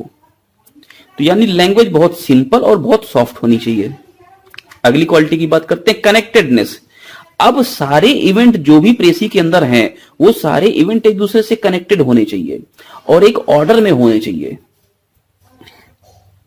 ऐसा नहीं कि पहले व्यक्ति मर गया उसके बाद फिर वो जिंदा हुआ।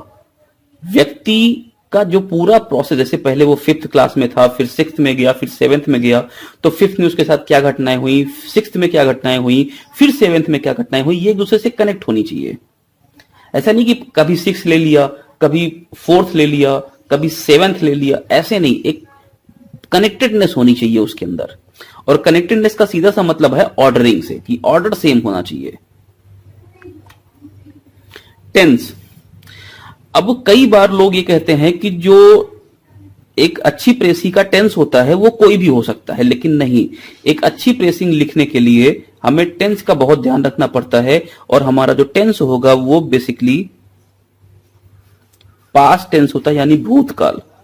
ऐसा नहीं कि हम प्रेजेंट में या फिर फ्यूचर में प्रेसी को नहीं लिख सकते हैं, लेकिन प्रेजेंट और फ्यूचर में भी लिख सकते हैं। लेकिन एक बात जरा समझिए, एक छोटा सा एग्जांपल।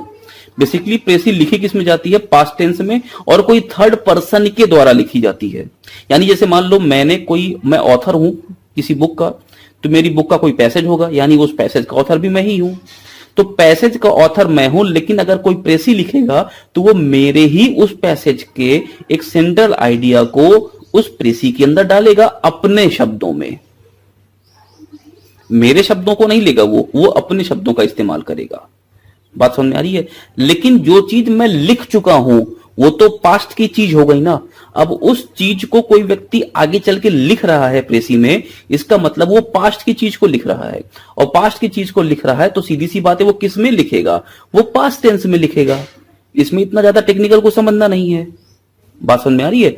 जैसे मान लो कि अगर मुझे एक रिपोर्ट सबमिट करनी है और रिपोर्ट है मेरी परफॉर्मेंस के बारे में, जब मेरी क्लास 10th 11th और 12th की परफॉर्मेंस के बारे में एक पैसेज लिखा हुआ है और मुझे उसको प्रेसी के रूप में सबमिट करना है। तो 10th 11th 12th ये तो मेरा पास्ट हो गया ना, और जो पैसेज लिखा है वो भी पास्ट में लिख गया है। तभी तो उस पैसेज से मुझे प्रेसी लिखनी है, यानी पास्ट की घटनाओं को मुझे लिखना है। तो पास्ट की घटनाओं को अगर मैं लिखूंगा तो मैं पास्ट टेंस में लिखूंगा, और थर्ड पर्सन हूं इसलिए थर्ड पर्सन के द्वारा लिखूंगा। बातें समझ में आ रही हैं? अगला पॉइंट क्या है हमारा? इंपॉर्टेंट पॉइंट है ऑर्डर ऑफ थॉट्स। देखिए, कनेक्टेडनेस और ऑर्डर ऑफ थॉट ये दोनों ही सेम बातें हैं। इवेंट्स कनेक्टेड होनी चाहिए और ऑर्डर में होने चाहिए, यानी कि जिस तरह से घटनाएं घटी हैं बिल्कुल उसी रूप में उसको लिखना है। और सबसे इंपॉर्टेंट बात क्या है कि वो टोटल लेंथ का 1/3 होना चाहिए। अब इन सबको ध्यान रखना है तो मैं आपको एक तरीका बताता हूं, जरा ध्यान रखिए।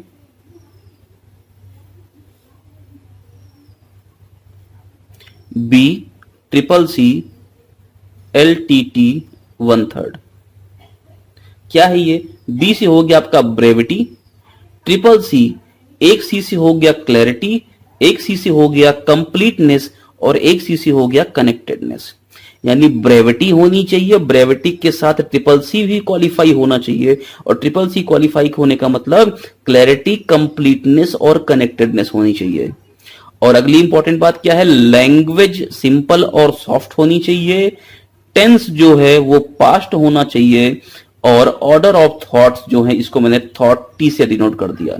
देखिए ये क्या हो गया? ये हो गया ब्रेविटी, एक C से हो गया क्लैरिटी, एक C से हो गया कंप्लीटनेस, एक C से हो गया कनेक्टेडनेस, L से हो गई लैंग्वेज, T से हो गई टेंस, और T से हो गया थॉट्स, और 1/3। यानी BCCC क्वालिफाई है, LTT है, 1/3 है। बात समझ में आ रही है? चलिए आगे बढ़ते हैं। आप अपने निमोनिक्स का इस्तेमाल करके याद कर सकते हो, बस याद करना है, कैसे भी करो। अब मेथड्स और गाइडलाइंस क्या होनी चाहिए एक अच्छी प्रेसी राइटिंग को लिखने के लिए? सबसे इंपॉर्टेंट बात, जब भी कभी आप प्रेसी लिखते हैं तो आपको क्या करना है? पैसेज को कम से कम 2 से 3 बार एटलीस्ट पढ़ना है, ताकि आपको पूरा पैसेज, उसका सेंट्रल आइडिया समझ में आ जाए कि पैसेज कहना क्या चाहता है। यानी read the passage again and again. अगला, अंडरलाइन द की सेंटेंसेस। अब एक बात जरा ध्यान रखना, एक प्रेसी में कभी भी एज इट इज पैसेज के सेंटेंस को उठा के नहीं लिखा जाता है। यानी पैसेज में जो सेंटेंस लिखा हुआ है एज इट इज वही सेंटेंस हम उठा के अपनी प्रेसी में नहीं डालेंगे। ये एक गलत प्रोसेस होता है लिखने का। और अगर आपने ऐसा लिखा तो बस इतना जान लो कि आपको अगर 20 नंबर में से कम 3-4 नंबर आपको मिलने वाले हैं एक प्रेसी में। तो सबसे पहली बात, आपको अपने शब्दों में लिखना है, अपने सेंटेंसेस का यूज करना है ना। तो अंडरलाइन द, लेकिन की सेंटेंसेस को अंडरलाइन क्यों करना है? क्योंकि आप समझ पाए मेन पॉइंट्स को, कि आपको ऐसा नहीं कि पूरा पैसेज ही आपके लिए मेन पॉइंट है, नहीं, उसमें कुछ मेन सेंटेंसेस होंगे। उन सेंटेंसेस को जब आप अंडरलाइन करेंगे तब आप समझ पाएंगे कि वास्तव में ये पैसेज कहना क्या चाहता है, और उन सेंटेंसेस को अपने शब्दों में आपको व्यक्त करना होगा। सबसे इंपॉर्टेंट बात तीसरी है, आपको ईडियम्स को, फ्रेसेस को और अपनी थॉट्स को अवॉइड करना होगा। ऐसा नहीं कि मैं जो चाहूंगा वो ऐड कर दूं। जैसे ऐसे राइटिंग में क्या होता है, हम वहां पे स्लोगन्स लिखते हैं, वहां पे कोटेशंस डालते हैं, है ना, ताकि एक इंटरेस्ट पैदा हो पढ़ने में किसी का, अच्छा ऐसे बने। लेकिन प्रेसी में ईडियम्स, फ्रेसेस, कोटेशंस, इन सब का इस्तेमाल करने का मतलब हो गया कि तुमने अपने पैर पे कुल्हाड़ी मार ली। Avoid idioms, phrases and personal thoughts. अपने थॉट्स का भी इस्तेमाल नहीं करना है। पैसेज में अगर लिखा है कि रावण बहुत महात्मा था, तो आपको रावण को महात्मा बना के ही प्रेसी में लिखना है। अब ये नहीं कि मैं ऐसा सोचता हूं कि रावण गंदा आदमी था, नहीं। प्रेसी का मतलब सीधा पैसेज क्या कह रहा है वो अपने शब्दों में व्यक्त करो। शब्द आपके होंगे लेकिन भावनाएं पैसेज की होंगी। अपने थॉट्स को व्यक्त नहीं करना है प्रेसी में। Avoid idioms, phrases and personal thoughts. आगे चल के बात करते हैं। अब ये तो एक कॉमन सी चीज है कि ग्रामेटिकल एरर नहीं होनी चाहिए, स्पेलिंग मिस्टेक्स नहीं होनी चाहिए। अगर आप कोई भी चीज लिखते हो उसमें ग्रामेटिकल एरर है, स्पेलिंग मिस्टेक्स, इसका सीधा सा मतलब है कि आपने अपने 4, 5, 10 नंबर कैसे ही खत्म करा दिए। इंपॉर्टेंट बात, प्रेसी लिखते समय एक हेडर या फिर एक टाइटल आपको लिखना चाहिए। ये एक अच्छा तरीका होता है प्रेसी को लिखने का। कुछ लोग अवॉइड करते हैं, लेकिन नहीं, प्रेसी को लिखने में एक टाइटल का होना आवश्यक है। अब देखिए, प्रेसी में सेंट्रल आइडिया लिखना नहीं है, लेकिन सेंट्रल आइडिया एक होना चाहिए। The precis is concise, clear and must take a connected whole. ये सब हम पढ़ चुके हैं। मतलब ये 6 गाइडलाइंस हैं आपको एक अच्छी प्रेसी राइटिंग लिखने के लिए। क्या क्या? पैसेज को बार बार पढ़ो, की सेंटेंसेस को अंडरलाइन करो, अवॉइड करो idioms, phrases, quotations and personal thoughts को, grammatical errors and spelling mistakes को अवॉइड करो, टाइटल को लिखो। ये एक प्रेसी राइटिंग लिखने का तरीका है। कुछ और गाइडलाइंस हैं, उनको भी जरा समझिए, बहुत इंपॉर्टेंट है। सबसे पहली बात, अब ये तो हो गया कि क्या अवॉइड करना चाहिए, कैसे लिखना चाहिए, लेकिन अब ये कि लिखने की स्टार्टिंग करोगे कैसे। A rough draft is written, मतलब कि आपके पास अगर कोई पैसेज है तो उसका सबसे पहले एक रफ ड्राफ्ट लिख लो। मतलब एक रफली कोई भी उसमें कुछ भी चीजें आप लिख लो अपने हिसाब से। तो a rough draft is written using the outline formed. अगला point, the essential points must appear in a logical order. जो पॉइंट्स हैं, मैंने आपको बताया था यहां पे कि ऑर्डर ऑफ थॉट्स होने चाहिए, लेकिन अपने शब्दों में। द एसेंशियल पॉइंट्स, जो आपने की सेंटेंसेस वहां पे अंडरलाइन किए थे, उन सेंटेंसेस को आपको एक लॉजिकल ऑर्डर में लिखना है। The key sentences, key points must appear in a logical order. अगला point, the precis must be connected as a whole. सीधी सी बात है, ऑर्डर ऑफ थॉट्स है, कनेक्टेडनेस होनी चाहिए। अगला, avoid using words the sentences from the original passage. मैंने आपको बताया अभी कि आपको वर्ड्स को और सेंटेंसेस को जो ओरिजिनल पैसेज में लिखे हैं उनको आपको यहां पे लिखने की जरूरत नहीं है। ये गंदा तरीका होता है, वरना ये प्रेसी नहीं माना जाएगा। फिर तो ये हुआ ना कि आपने पैसेज को कॉपी कर दिया, इधर पेस्ट कर दिया। Avoid using words and sentences from the original passage unless absolutely necessary.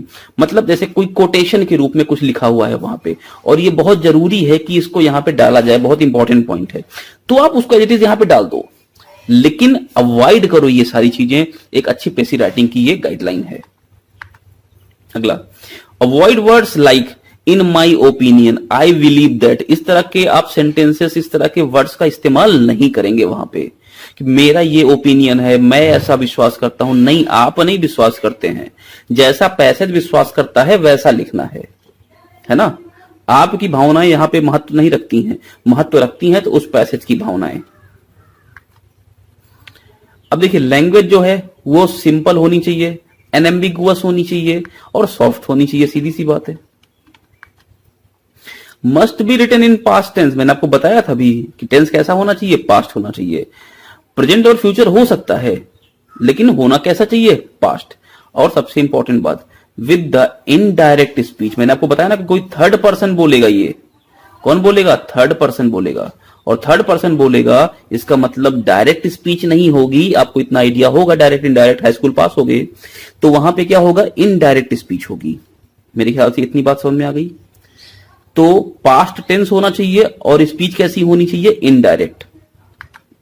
अगला पॉइंट, मस्ट इंक्लूड टाइटल या हेडिंग, सीधी सी बात है, ये सब हम पढ़ चुके हैं। और दूसरी बात, लेंथ मस्ट बी 1/3। तो ये 9 आपकी टोटल गाइडलाइंस है, इनको ध्यान रखिएगा, काफी इंपॉर्टेंट है, बहुत रटने की जरूरत नहीं है, समझिए इसको और अपने वर्ड्स में वहां पे लिखिएगा। डिफरेंस बिटवीन समरी एंड प्रेसी, एक समरी और प्रेसी में अंतर क्या होता है, उससे पहले मैं आपको 3 चीजें बताऊंगा, जरा इसको ध्यान रखिएगा। मैं आपको सबसे पहले बताऊंगा कि राइटिंग कितने टाइप की होती है। तो 3 तरह की राइटिंग्स होती हैं। पहली राइटिंग होती है पैराफ्रेसिंग, दूसरी होती है समराइजिंग और तीसरी होती है प्रिसाइजिंग। यानी पैराफ्रेसिंग, समराइजिंग और प्रिसाइजिंग, तीनों में डिफरेंस क्या है, जरा वो एक एक करके समझते हुए चलते हैं। सबसे पहली बात, पैराफ्रेसिंग क्या होती है। When you paraphrase, you retell the story in your own words in the passage that is about the same length as the original one। मतलब मान लो कोई स्टोरी लिखी है, उस स्टोरी को आपको अपने शब्दों में कहना है, लेकिन जितनी उसकी लेंथ है टोटल स्टोरी की, एज इट इज उतनी लेंथ आपको भी रखनी है। बात समझ में आ रही है। यानी पैराफ्रेसिंग क्या है, केवल स्टोरी जो पहले हो चुकी है उसको आप, इसको कंसाइज वगैरह नहीं करना है, उसको आपको अपने शब्दों में कहना है। पैरा को अपने शब्दों में फ्रेस करना है, वही कहलाता है paraphrasing. When you paraphrase, you retell the story in your own words in passage that is about the same length as the original. अब समरी क्या होती है, बड़ा इंपॉर्टेंट, जरा ध्यान रखना। A summary restates the author's main idea, यानी author का जो मेन आइडिया है वो उसे क्या करता है, रिस्टेट करती है summary. It omits all examples and evidences, मतलब समरी में कोई एग्जाम्पल और कोई एविडेंस ऐसा नहीं होना चाहिए जो किसी इवेंट को सपोर्ट करता हो। It omits all examples and evidences used to support and illustrate the points of the passage. यानी पैसेज में अगर एग्जाम्पल देकर या कुछ एविडेंस वगैरह देकर कोई चीज समझाई गई है, कोई चीज बताई गई है, लेकिन समरी में हम क्या करेंगे, उन एग्जांपल्स को, उन एविडेंसेस को हटा देंगे, वहां से उनको अवॉइड करेंगे लिखना। तो ये बेसिकली समरी होती है। क्लियर है, आगे चलते हैं। अब बात करते हैं, the function of a summary is to represent a large amount of material in a concise form. केवल मटेरियल को एक कंसाइज फॉर्म में लिख दिया, इसलिए बोलते हैं ना कि समरी नहीं देना है आपको क्या देना, प्रेसी देना है, क्योंकि प्रेसी क्या है, एकदम क्वालिटी वाइज चीज है सारी की सारी। While a precis is a concise summary, it should contains only the essential points, statements और facts with the focus on reproducing the logic, organization and emphasis of the original text। बात समझ में आ रही है। तो यही डिफरेंस है एक समरी में और एक प्रेसी में। अब क्या स्टेप्स होने चाहिए प्रेसी फॉर्मेटिंग के, चलिए। पहला step, read the passage many times. The first task of the Presi writer is to understand the central idea, main theme of the passage. Also underline the important terms। सीधी सी बात है, पहले आपको ये करना पड़ेगा। फिर आप क्या करेंगे, क्रिएट द रफ ड्राफ्ट। पहले आपने पढ़ लिया पूरा पैसेज, आपने उसका सेंट्रल आइडिया समझ लिया और उसके जो की सेंटेंसेस थे उसको अंडरलाइन कर लिए। अब now create the rough draft, मतलब आप कोई रफ पेपर लो, उस पर आप क्या करो, एक रफ ड्राफ्ट, एक आउटलाइन फॉर्म करो।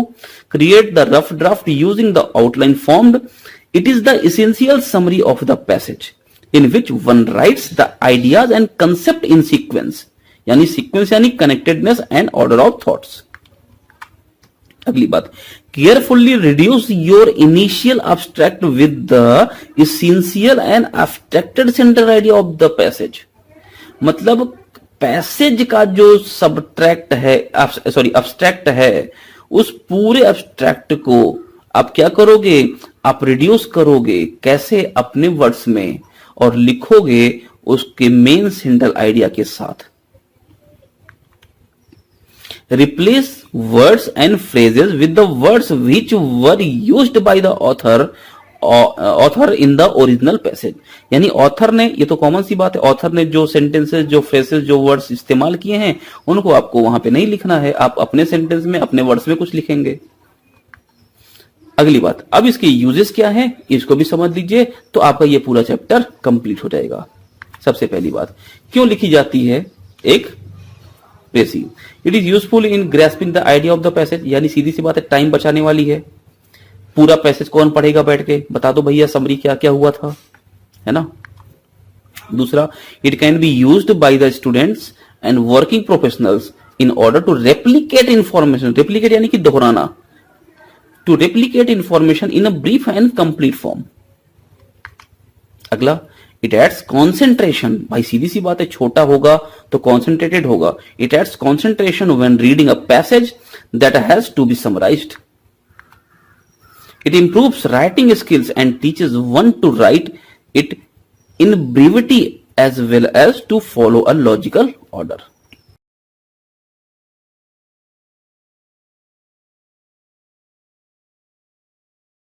फूड इनिशिएटिव्स को आज पूरा कंप्लीटली डिस्कस करेंगे, जिसमें हमने आपको आज फूड इनिशिएटिव्स डे 3 में समझाया था।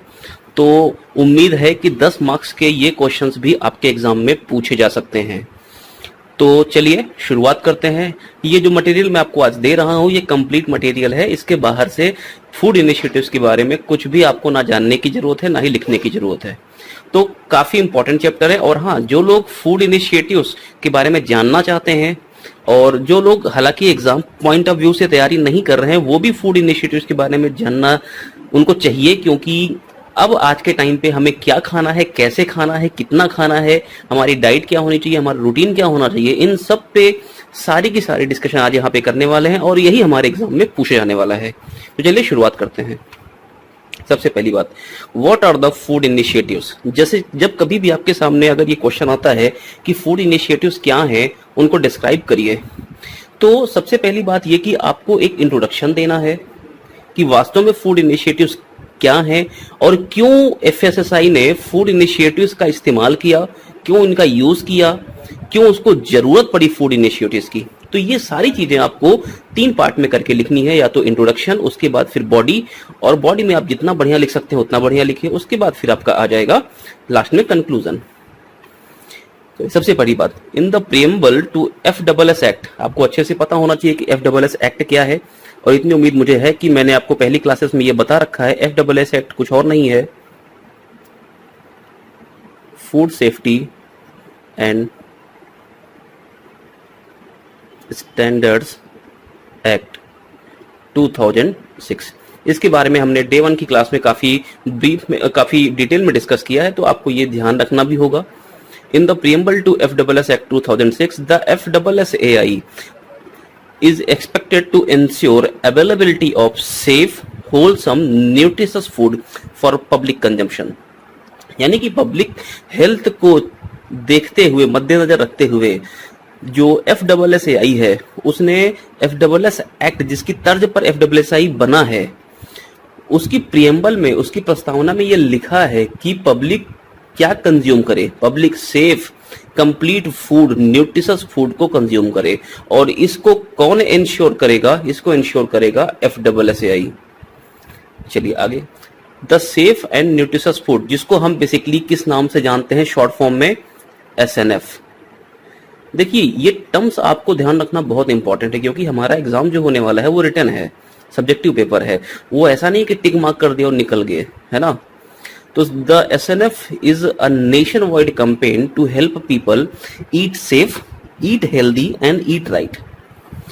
जो खाइए वो सुरक्षित खाइए, हेल्दी खाइए और ईट राइट यानी कि सही चीज को खाइए। Not only at their home but also their workplace और आउटसाइड। देखिए होता क्या है, जब हम कोई भी फूड कंज्यूम करते हैं तो कहाँ कहाँ कर सकते हैं, या तो हम घर पे खाते हैं, या फिर हम जहाँ पे काम करने जाते हैं अपने वर्क प्लेस पे वहाँ खाते हैं, या फिर रास्ते में चलते हुए गए और आउटसाइड कुछ भी देखा, चाट टिक्की बर्गर वो खा लिया, चाउमीन वगैरह, है ना। तो बेसिकली हमें डिसाइड करना है कि हमें क्या खाना है। इसीलिए फूड इनिशिएटिव्स में एक फूड इनिशिएटिव आप ये भी पढ़ोगे, स्मार्ट फूड कंज्यूमर, क्योंकि हमें अपनी डाइट का भी ध्यान रखना होता है। ऐसा नहीं कि हमें मीठा पसंद है तो दिन भर रात भर हम शुगर ही खाते जा रहे हैं, है ना। तो क्या फूड आप एक्सेप्ट करते हो, ये बेसिकली एक स्मार्ट फूड कंज्यूमर को पता होना चाहिए। The SNF is a nationwide campaign. देखिए बेसिकली होता क्या है ना, जब कभी भी फूड इनिशिएटिव की बात करते हैं तो आपने एड वगैरह में भी देखा होगा कि विराट कोहली हो गए या फिर राजकुमार राव हो गए, ये लोग सेफ फूड का ऐड करते हैं कि आपको क्या खाना चाहिए। तो SNF is a nationwide campaign to help people eat safe, eat healthy and eat right. ये 3 कीवर्ड्स पहले ध्यान रखिएगा। Not only at their home but also their workplace और आउटसाइड। चलिए, for this purpose FSSAI started various initiatives. These initiatives promote safe and healthy diets through its resource books। यानी कि FSSAI ने कई booklets launch की हैं, जैसे pink book हो गई, है ना, येलो बुक हो गई, ऑरेंज बुक हो गई। अभी मैं आगे आपसे डिस्कस करूंगा इन सारी रिसोर्स बुक्स के बारे में। तो पहला तो ये कि आपके पास कुछ हैंड रिटन बुकलेट्स होनी चाहिए, इसलिए FSSAI ने क्या किया, आपको रिसोर्स बुक्स पब्लिक अवेलेबल कराई। दूसरा ये training to consumer and institutes. अब देखिए सबसे पहली बात ये कि कंज्यूमर्स यानी हम आम जनता जो खाना खाते हैं, जो फूड कंज्यूम करते हैं, वो उनको पता होना चाहिए, यानी कि we should be a smart consumers. And दूसरा, दो इंस्टीट्यूट्स, कौन से इंस्टीट्यूट्स, जो इस फूड प्रोसेसिंग में इन्वॉल्व हैं, यानी मैन्युफैक्चरिंग हो गया, है ना, उसकी प्रोसेसिंग हो गई, वो मार्केट में है, उसकी सेलिंग हो गई, वो पक के आपकी टेबल पे रखा हुआ है। तो ये जैसे रेस्टोरेंट्स हो गए और होटल्स हो गए, है ना, स्ट्रीट फूड वेंडर्स हो गए, तो इनकी भी ट्रेनिंग आवश्यक है। यानी कि केवल हमें नहीं जानना है, उनको भी जानना है, और केवल उन्हें ही नहीं जानना, हमको भी जानना है। हमें भी पता होना चाहिए कि क्या खाना है और उनको भी ये पता होना चाहिए कि क्या खिलाना है ना। टेस्ट के साथ साथ, जैसे आपने शायद अभी सुना होगा कि बड़े बड़े होटल्स में क्या होता है, आप जब खाना खाने जाते हो तो सब्जी वगैरह आपको बहुत टेस्टी लगती है और आप बार बार वहां जाने की कोशिश करते हो। होता क्या है कि वो वहां पे बहुत हल्की सी नॉर्मल मात्रा में अफीम का इस्तेमाल करते हैं। अब उससे क्या होता है, ऐसा नहीं कि उससे हमारा कुछ भी हेल्थ का इश्यू जनरेट होता है, नहीं, लेकिन उससे होता क्या है कि जब कभी भी हम उस खाने को खाते हैं तो हम अगर 2-3 बार खा लिए तो हमें उस खाने की लत पड़ जाती है और एक तलब, एक नशा आ जाता है उसके लिए कि अब हमें खाना है तो वही खाना है। हफ्ते 10 दिन पे, 4 दिन 5 दिन पे हमें बस लगता है कि यार चलो वहीं चलते हैं, वहीं खाना है। तो ये सब चीजें जो है ना, इसके लिए भी FSSAI लायबल है, रिस्पॉन्सिबल है, और उसको वो ये सारी चीजों को मॉनिटर करता है, सुपरवाइज करता है। तो रिसोर्स बुक्स के थ्रू हमें चिल्ड्रंस को इन सबको डाइट्स के बारे में बताना, प्रमोट करना, ट्रेनिंग हमारी भी और इंस्टीट्यूट्स की भी। ऑनलाइन सोर्सेस यानी जैसे SNF पोर्टल हो गया, यानी कि safe and nutritious food portal. तो ये एक ऑनलाइन पोर्टल है जो आपको बताता है कि आपको क्या खाना चाहिए और किस तरह के आप एक स्मार्ट कंज्यूमर बन सकते हैं।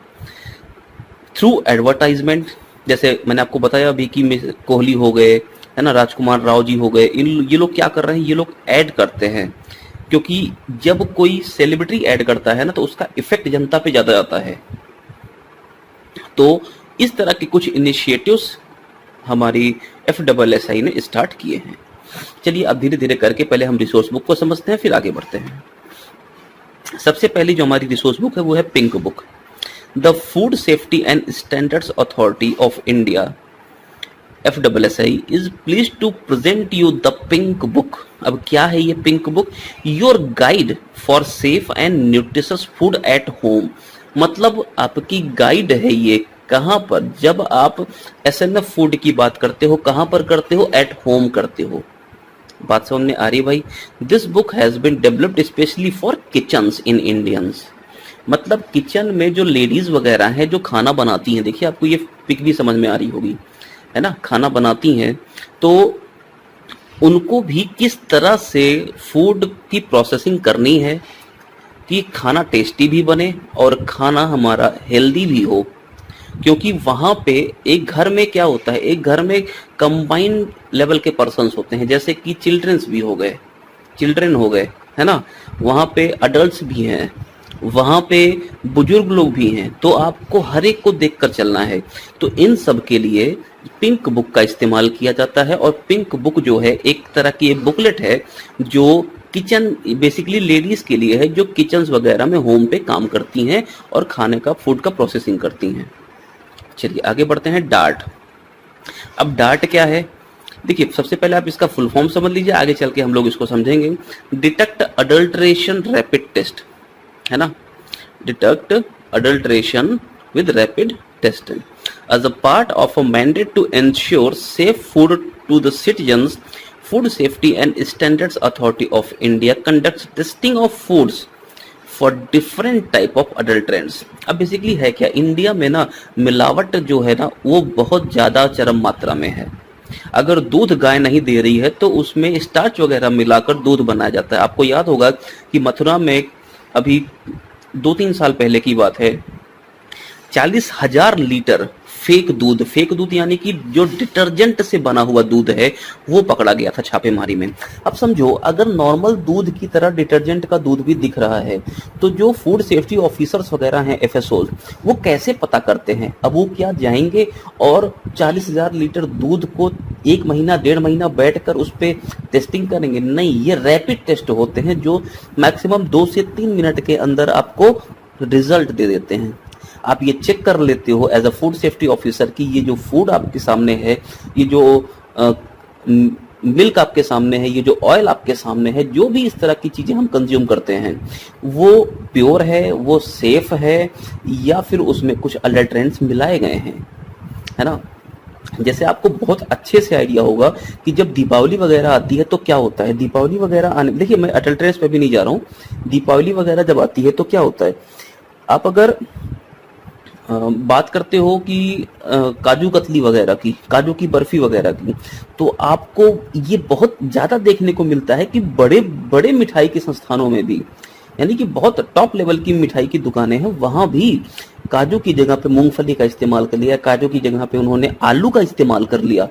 तो वो बेसिकली सब्स्टिट्यूट्स का इस्तेमाल कर लेते हैं ताकि उनका प्रॉफिट लेवल ज्यादा हो जाए, और इसीलिए दीपावली वगैरह पे या त्योहारों पे ज्यादा छापेमारी होती है क्योंकि मिलावटी ज्यादा होता है वो सामान, है ना। तो डार्ट क्या करता है, वो अडल्ट्रेंट्स को डिटेक्ट करता है रैपिडली, इसी के लिए टेस्ट किए जाते हैं। तो ये डार्ट की भी एक बुकलेट है कि किस तरह से कैसे टेस्ट किए जाएं कि हमारा रिजल्ट 2 से 3 मिनट में हमें ये बता दे कि ये हमारा प्योर फूड है या फिर ये मिलावटी फूड है। बात क्लियर हो गई। चलिए आगे। Yellow book. येलो बुक क्या होती है? अब देखो आपको यहाँ पे चिल्ड्रंस वगैरह दिख रहे हैं ना, तो the yellow book is aimed at inculcating wholesome food habits at a young age. Young age का मतलब एकदम छोटी एज की बात कर रहे हैं। As habits form in our early years stay with us for life. अब जैसे देखो होता क्या है, जब कभी हम लोग छोटे थे तो जो लोग सरस्वती शिशु मंदिर या विद्या मंदिर वगैरह में पढ़ते थे तो उनको खाने से पहले हाथ धुलवाया जाता था और बैठ के भोजन मंत्र पढ़वाया जाता था, है ना, ये सब होता था। तो जब हम छोटे से ये सारी चीजें देखते और करते चले आते हैं तो ये हमारी हैबिट बन जाती है। तो जब भी हम खाना खाने जाएंगे तो हम हाथ धोकर जाएंगे, है ना। तो येलो बुक में यही सारी चीजों का जिक्र है। ये एक मतलब मैनुअल टाइप का आप बोल सकते हो जो बताता है छोटे एज के यंगस्टर्स को कि आप किस तरह से खाना खाने से पहले या खाना खाते समय या खाना खाने के बाद अपने फूड को सेफली कंज्यूम करो, ताकि आपके अंदर जो भी डाइट जाए वो आपकी हेल्थ का इश्यू ना क्रिएट करे, है ना। अब देखिए जब येलो बुक की बात करते हैं तो 3 तरह के लेवल वहां पे होते हैं। येलो बुक की अगर मैं बात करूं तो सबसे पहली बात है 4 से 7 साल के लड़कों की बात करते हैं। तो 4 से 7 साल के लड़कों की अगर बात करेंगे तो वो बेसिकली लेवल 1 हो गया, है ना। लेवल 1 4 to 7 ईयर्स के लिए, लेवल 2 की अगर मैं बात करूं तो 8 to 12 ईयर्स, और अगर मैं लेवल 3 की बात करूं तो ये 13 से आगे चलता है ना। तो बेसिकली एक बात का ध्यान रखिएगा, जो हमारी येलो बुक है वो बेसिकली किसकी है, चिल्ड्रंस के लिए। तो मैंने आपको अभी 3 तरह की बुक्स बताई हैं, जरा ध्यान रखिए इन सब के बारे में, क्योंकि भूलना नहीं है कुछ भी, और हमें सबका जिक्र करते हुए चलना है। और अपने टाइम का भी ध्यान रखना है, क्योंकि 2 घंटे में ही सब कुछ करना है, ये भी आपको पता है। मतलब अपना 75% का जो सेक्शन है उसको भी कवर करना है 2 घंटे में ही, और 25% का जो सेक्शन है उसको भी 2 घंटे में कवर करना है। यानी हमारे पास टाइम वास्तव में सच में देखा जाए तो बहुत नहीं है दोस्त, है ना। तो मेंटेन करते हुए चलना। The content is divided into age appropriate modules. ठीक है, आप इसको पूरा पढ़ सकते हो, स्क्रीनशॉट वगैरह ले लो। मैं थोड़ा सा जल्दी जल्दी चलने की कोशिश करूंगा, क्योंकि ये कंप्लीट मटेरियल है, वो काफी ज्यादा स्लाइड्स भी हैं इसमें। चलिए, ऑरेंज बुक। ऑरेंज बुक क्या है? Orange book serves a guide for general practices recommended for ensuring safe and nutritious food eight their work place. अब देखो, सबसे पहली बात, खाना कहाँ कहाँ खा सकते हैं? होम पर और वर्क प्लेस पर। ठीक है, होम पर हमने आपको क्या बताया? पिंक बुक बताया। और ये पिंक बुक किसके लिए थी? बेसिकली किचन्स वगैरह के लिए। बोलो, बात समझ में आ गई? वर्क प्लेस पे हमने आपको क्या बताया? ऑरेंज बुक बताया।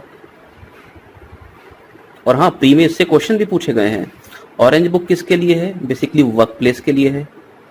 बोलो, दोनों बातें क्लियर हो गई। फिर मैंने आपको येलो बुक बताया। येलो बुक बेसिकली किस चीज के लिए है? ये चिल्ड्रंस के लिए है ना। और मैंने आपको इसमें 3 लेवल बताए, एक 4 to 7, एक 8 to 12 और एक 13 से आगे। और चौथी मैंने आपको बताई डार्ट, रैपिड टेस्ट वगैरह के लिए। तो ये 4 रिसोर्स बुक्स बेसिकली हैं, जिनको आपको ध्यान रखना है। क्लियर है इतनी बात? चलिए आगे बढ़ते हैं। अब सबसे पहले एसएनएफ की बात करते हैं कि सेफ एंड न्यूट्रिशियस फूड है क्या, और क्यों, क्या इसका पर्पस है। Basically to bring about social and behavioural change among citizens around food safety hygiene. एक बात और ध्यान रखना, स्पेलिंग वगैरह का जरा ध्यान रखना भाई। हाइजीन की स्पेलिंग जो है ना, वो होती है HYGIENE। And healthy diets in all spheres of life at home, school, work place, while eating outside. मैंने आपको बताया कि हम फूड कहाँ कहाँ कंज्यूम कर सकते हैं। हम या तो अपने होम पे कंज्यूम करेंगे, हम या तो आउटसाइड कंज्यूम करेंगे, हम या तो अपने वर्क प्लेस पे कंज्यूम करेंगे। बेसिकली हाउस से ध्यान रखो, हम 3 जगह पे फूड कंज्यूम कर सकते हैं, है ना। छोटे बच्चे हैं, छोटे बच्चों का जो वर्क प्लेस है वो बेसिकली उनका स्कूल है। The philosophy is to create informative content and engagement material along with simple messaging, asking citizens to be aware, to cognizant and be respective to SNF। यानी सीधी सी बात है, हमें किसको, हमें केवल और केवल इंस्टीट्यूट्स पे ही फोकस नहीं करना है ना। हमें फोकस और किस पे करना है? हमें बेसिकली अपने कंज्यूमर्स को भी स्मार्ट बनाना है कि वो क्या खाएं। ऐसा ना हो कि जब मन किया शाम को, अगर शाम हो गई तो पहुंच गए दारू के ठेके पे और ठर्रा लेके खड़े हो गए वहां पे। नहीं यार, बी स्मार्ट कंज्यूमर, क्योंकि अपना जो बॉडी का कंस्ट्रक्शन है ना, वो हमें बहुत सही रखना है। और अगर आप आगे कुछ भी बड़ा करना चाहते हो तो बॉडी आपकी बहुत फिट होनी चाहिए, है ना। इसीलिए पहले के जमाने में क्या होता था कि मॉर्निंग में व्यक्ति उठता था, और हालांकि वो बाहर जाना उतना सही नहीं होता है फ्रेश वगैरह होने के लिए, लेकिन आदमी कम से कम 1-1.5 किलोमीटर दूर जाता था, फिर 1-1.5 किलोमीटर वापस आना, तो उसकी एक तरह से मॉर्निंग वॉक हो जाती थी वहां पे। और एक नासा बोल रहा हूँ, एक स्टडी में निकला है, अमेरिकन स्टडी में, कि अच्छा इंडिया की नहीं है इसलिए लोग अमेरिकन स्टडी बोल तो ज़्यादा भी है वो भरोसा करते हैं। तो अमेरिकन, वास्तव में अमेरिकन स्टडी है। अमेरिकन स्टडी में निकला है कि 7 बजे से पहले मॉर्निंग में यदि आप सन रेज लेते हो, है ना, मॉर्निंग में 7 बजे से पहले यदि आप सनरेज लेते हो, सूरज की किरणें आपके बॉडी को अगर टच करती हैं, स्पर्श करती हैं, तो जो एनर्जी का लेवल आपका जनरेट होता है, वो एनर्जी का लेवल आप 7 बजे के बाद, यानी सुबह 7 से लेकर शाम को 7 तक कितनी भी एक्सरसाइज कर लो, 7 बजे से पहले की एक्सरसाइज और 7 बजे के बाद की एक्सरसाइज कम से कम ये मान के चलो इसका 50% भी एनर्जी जनरेट नहीं कर पाती हैं। अब सोचो क्या फर्क रहता है। तो हमारे जो पूर्वज थे, हमारे जो पहले के लोग थे, वो काफी होशियार हुआ करते थे। वो चीजों को हमें अडॉप्ट कराने के बहुत सारे तरीके रखते थे। केवल रूल्स बना देने से तरीके नहीं अडॉप्ट किए जाते हैं, है ना, उसके लिए बहुत सी चीजों का ध्यान रखना पड़ता है। तो ये तो अमेरिकन स्टडी में निकला है भाई, कि मतलब सुबह 7 बजे से पहले यदि आप सनराइज लेते हो, उसमें एक्सरसाइज करते हो, तो जो एनर्जी का लेवल जनरेट होगा, आप पूरे दिन भर कभी भी एक्सरसाइज करो, उसमें आप उसका 50% भी जनरेट नहीं कर सकते हो, है ना। तो ये काफी इंपॉर्टेंट हो जाता है हमारे लिए। तो इसी तरह से हमें इनिशिएटिव्स के बारे में भी जानना बहुत जरूरी है। अब चलिए मैं बात करता हूँ बेसिकली फूड इनिशिएटिव्स की, कि एफएसएसआई ने क्या फूड इनिशिएटिव्स यहाँ पे इन्वॉल्व किए हैं, रखे हैं। तो देखिए 8 तरह के फूड इनिशिएटिव्स हैं। ईट राइट इंडिया सबसे पहला, जो कि बहुत इंपॉर्टेंट है, यानी कि प्रत्येक भारतीय को पता होना चाहिए कि उसको खाने का अधिकार क्या है। FoSTaC, food fortification, clean street food, जिसमें हम प्रोजेक्ट क्लीन स्ट्रीट फूड के बारे में पढ़ेंगे, food smart consumer, food safety on wheels, भोग एंड डार्ट। ये बेसिकली 8 तरह के फूड इनिशिएटिव्स हैं जिनको हमें आगे चल के पढ़ना है। तो चलिए एक एक करके शुरुआत करते हैं, अच्छे से समझते हुए चलते हैं। सबसे पहली बात, अगर आप फूड इनिशिएटिव्स पढ़ रहे हैं तो आपको ऑब्जेक्टिव भी पता होना चाहिए। To help citizens eat safe, eat right and be smart food consumer, ये इनिशिएटिव का एक ऑब्जेक्टिव है। Eating safe and nutritious food is our shared responsibility, not only the responsibility of institutes but also it's ours responsibility. It begins at home. देखो होता क्या है, जो majority Indians हैं वो क्या करते हैं, वो बेसिकली खाना घर पे खाते हैं, है ना। जो मेजोरिटी इंडियंस हैं वो खाना कहाँ पे कंज्यूम करते हैं, घर पे खाते हैं। इसीलिए पिंक बुक की जो रिस्पॉन्सिबिलिटी है ना, वो घरों के पर्सपेक्टिव से बहुत ज़्यादा बढ़ जाती है, क्योंकि जब भी हमारी खाने की शुरुआत होती है तो घर से होती है। The majority of people in India still eat food prepared at home. Yet with the growing families and out fast-paced lifestyle, we neglect our health and have forgotten our age-old wisdom of eating safe and wholesome food. तो मेरे ख्याल से आपको ये objective समझ में आ गया होगा कि बेसिकली क्या ऑब्जेक्टिव है फूड इनिशिएटिव्स का, कि सेफ खाना है, राइट खाना है और स्मार्ट फूड कंज्यूमर बनना है। ऐसा नहीं कि भोबा बन गए, पेट निकला है लटका पड़ रहा है ना। ईट राइट इंडिया, सबसे पहली बात कि ये जो ईट राइट इंडिया है वो क्या है, इसके बारे में पूरी जानकारी यहाँ पर है, जरा समझिए। पहले तो इसकी टैगलाइन क्या है, सही भोजन बेहतर जीवन, है ना। इसकी जो टैगलाइन, अच्छा इस जो टैगलाइन है ना, वो टैगलाइन आप एज इट इज लिखना, ऐसा नहीं कि आप इसका इंग्लिश में ट्रांसलेट करके लिख दो। सही भोजन बेहतर जीवन, with the rising incidences of diet related disease. देखो सबसे मेन जो रीजन है ना, वो हमारा डाइट रिलेटेड डिजीज के कारण, ये बाहर की बीमारियां हमें कम पकड़ती हैं, लेकिन डाइट के कारण जो बीमारी होती है, देखो कहा गया है कि सारी की सारी बीमारियों का जड़ हमारा पेट है। अब पेट का मतलब क्या, पेट नहीं है जो भगवान ने पेट दिया है, पेट का मतलब इसका ये है कि हम क्या खाते हैं, कैसे खाते हैं, कितना खाते हैं, और हमारा लाइफस्टाइल क्या है, यानी कि हम कब खाते हैं।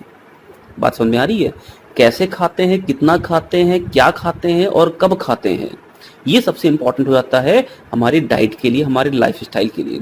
और हमारा लाइफस्टाइल डिसऑर्डर बहुत ज़्यादा है, क्योंकि बेसिकली अगर आप एक छोटा सा एग्जांपल दूं तो प्राइवेट सेक्टर्स में जॉब करने वाले लोग, उनका टाइम का कोई ऑर्डर नहीं होता है कि वो वास्तव में कब लंच करेंगे, कब डिनर करेंगे। जब समय मिल गया तब जाके खा लिया, जब समय मिल गया तब नहीं खाया, जब समय मिल गया तब जाके सुट्टा मार लिया। तो बेसिकली बात क्या है ना, कि हमारा जो लाइफस्टाइल है, कभी हम रात में 2 बजे खाना खाते हैं, तो कभी हम रात में 7 बजे ही खा लेते हैं, कभी हम 12 बजे खाते हैं, तो कभी हम 4 बजे ही खाते हैं। तो बेसिकली क्या है ना, कि हमारा कोई रूटीन नहीं है कि हमें वास्तव में खाना कब खाना है, क्या खाना है, कुछ भी मिल गया खा लिया, है ना। तो ये सब जो है ना, ये हेल्थ इश्यूज क्रिएट करते हैं, ये डिजीज इश्यूज क्रिएट करते हैं। We need to be more conscious and mindful to our diets, क्योंकि भाई हम स्वस्थ रहेंगे तो ही तो आगे कुछ कर सकते हैं। पता लगा बीमारी से ग्रसित हैं तो क्या काम करेंगे। Thus, FSSAI has started an effort on large scale to transform the food system in order to ensure safe, healthy and sustainable food for all citizens through the Eat Right India movement। यानी कि eat right India के लिए एक movement start किया गया, जिसकी tagline क्या थी, सही भोजन बेहतर जीवन। और वो जो ईट राइट इंडिया मूवमेंट है वो 10 जुलाई 2018 को लॉन्च किया गया है। Eat right movement brings together 3 active initiatives of FSI. FSI के 3 तरह के इनिशिएटिव्स को इसने एक साथ लिया है। कौन कौन से इनिशिएटिव्स हैं? Safe and nutritious food external link, the eat healthy campaign external link, food fortification external link. देखिए, ईट राइट इंडिया का बेसिकली जो मोटो है वो क्या है? वो है eat healthy, choose wise and eat safe.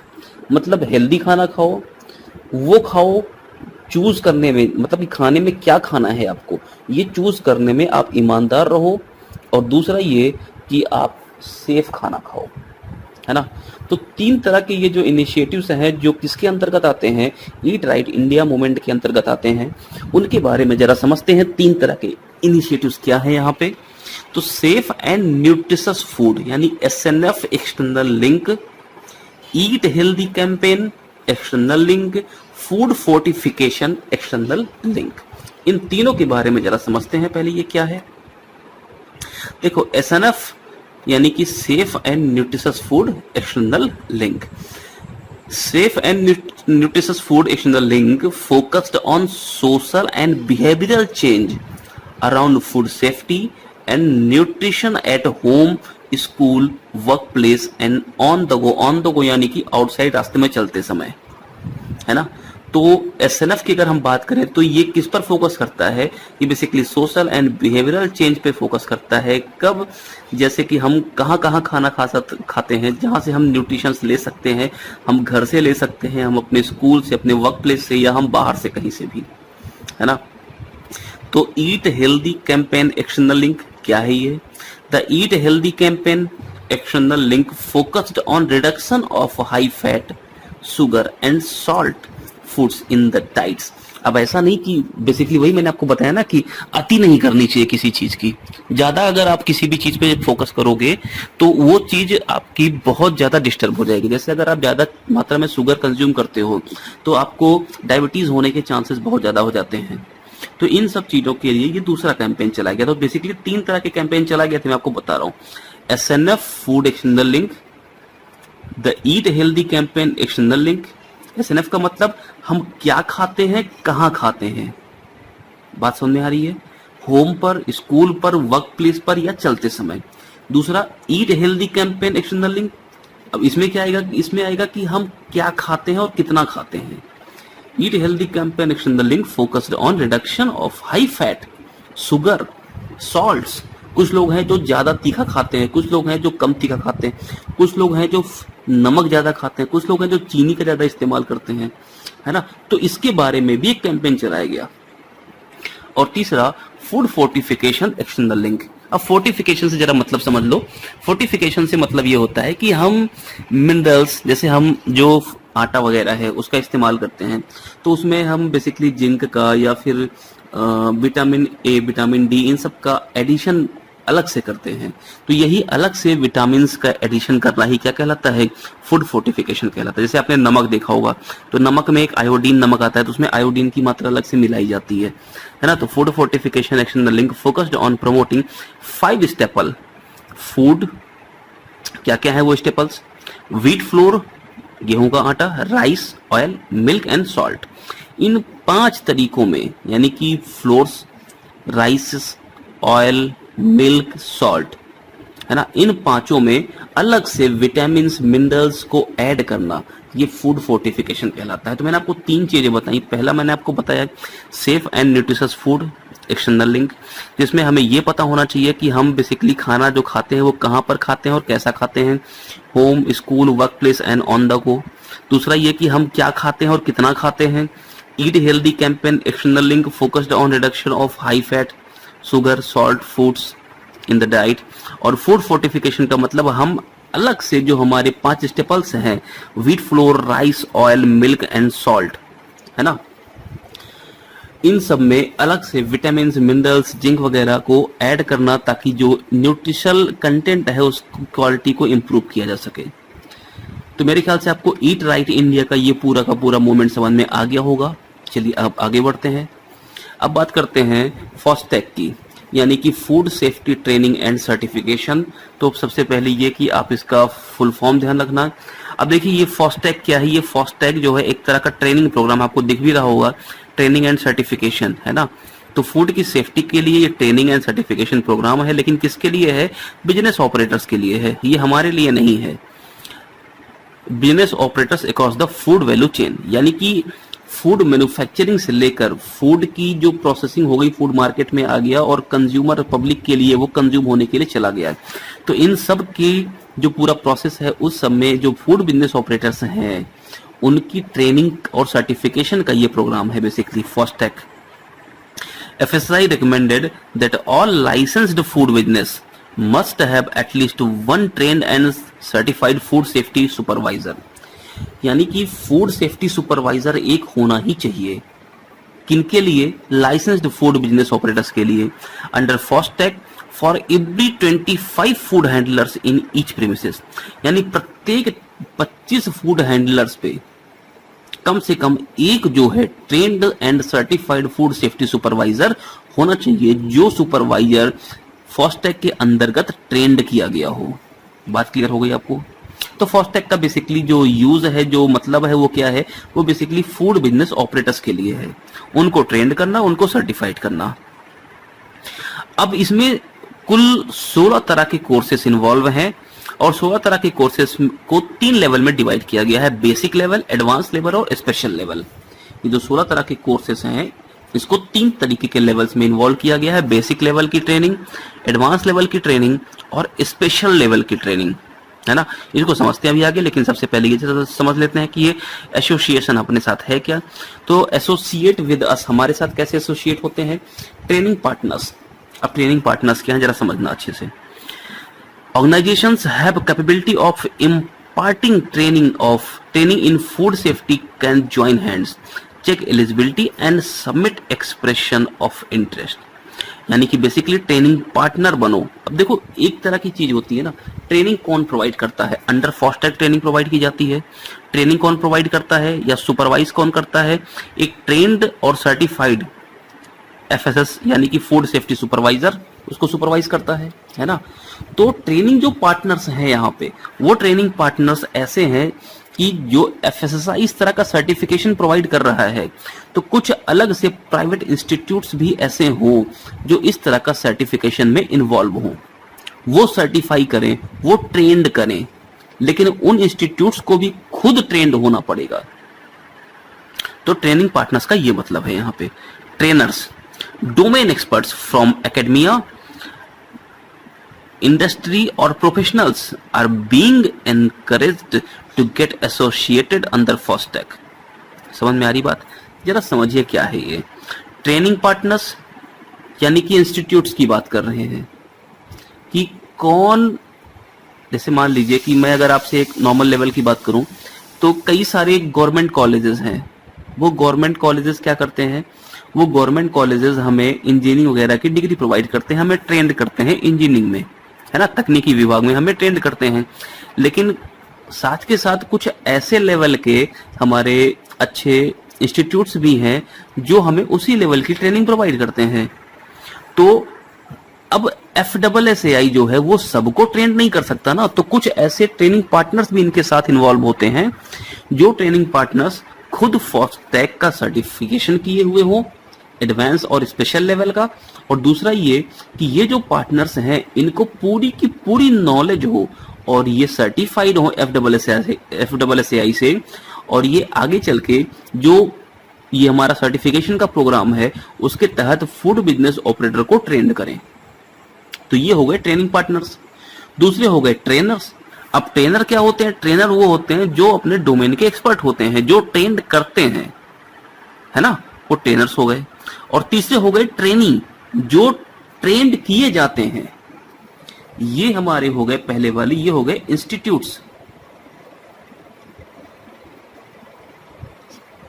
ये हमारे हो गए ट्रेनर्स जो ट्रेंड करते हैं, और ये वो जो ट्रेनी जो ट्रेंड होते हैं, है ना। तो any person who are in business और intend to become involve in food business, student और food professionals can be a certified food safety officer या सुपरवाइजर। देखो बेसिकली जो फूड जो ये फास्टैग का जो सर्टिफिकेशन है ये क्या करता है, ये ट्रेनिंग एंड सर्टिफिकेशन प्रोवाइड करता है 3 लेवल पे। पहले लेवल पे वो क्या करता है कि वो अपने साथ कुछ ऐसे ट्रेनिंग पार्टनर्स को इन्वॉल्व करता है, उन ट्रेनिंग पार्टनर्स को वो सर्टिफाइड करता है, ट्रेंड करता है। ट्रेंड करने के लिए डोमेन एक्सपर्ट चाहिए, उसके लिए हमारे कई सारे ट्रेनर्स यहाँ पे इन्वॉल्व होते हैं। अब हमारे इंस्टीट्यूट्स हो गए, हमारे ट्रेनर्स हो गए। अब किसको ट्रेंड करेंगे, ट्रेनीज को ट्रेंड करेंगे। और ट्रेनीज कौन है, जो फूड बिजनेस ऑपरेटर्स हैं। अब ये फूड बिजनेस ऑपरेटर कोई भी हो सकता है ना, तो इनको ट्रेंड करना और इनको सर्टिफाई करना।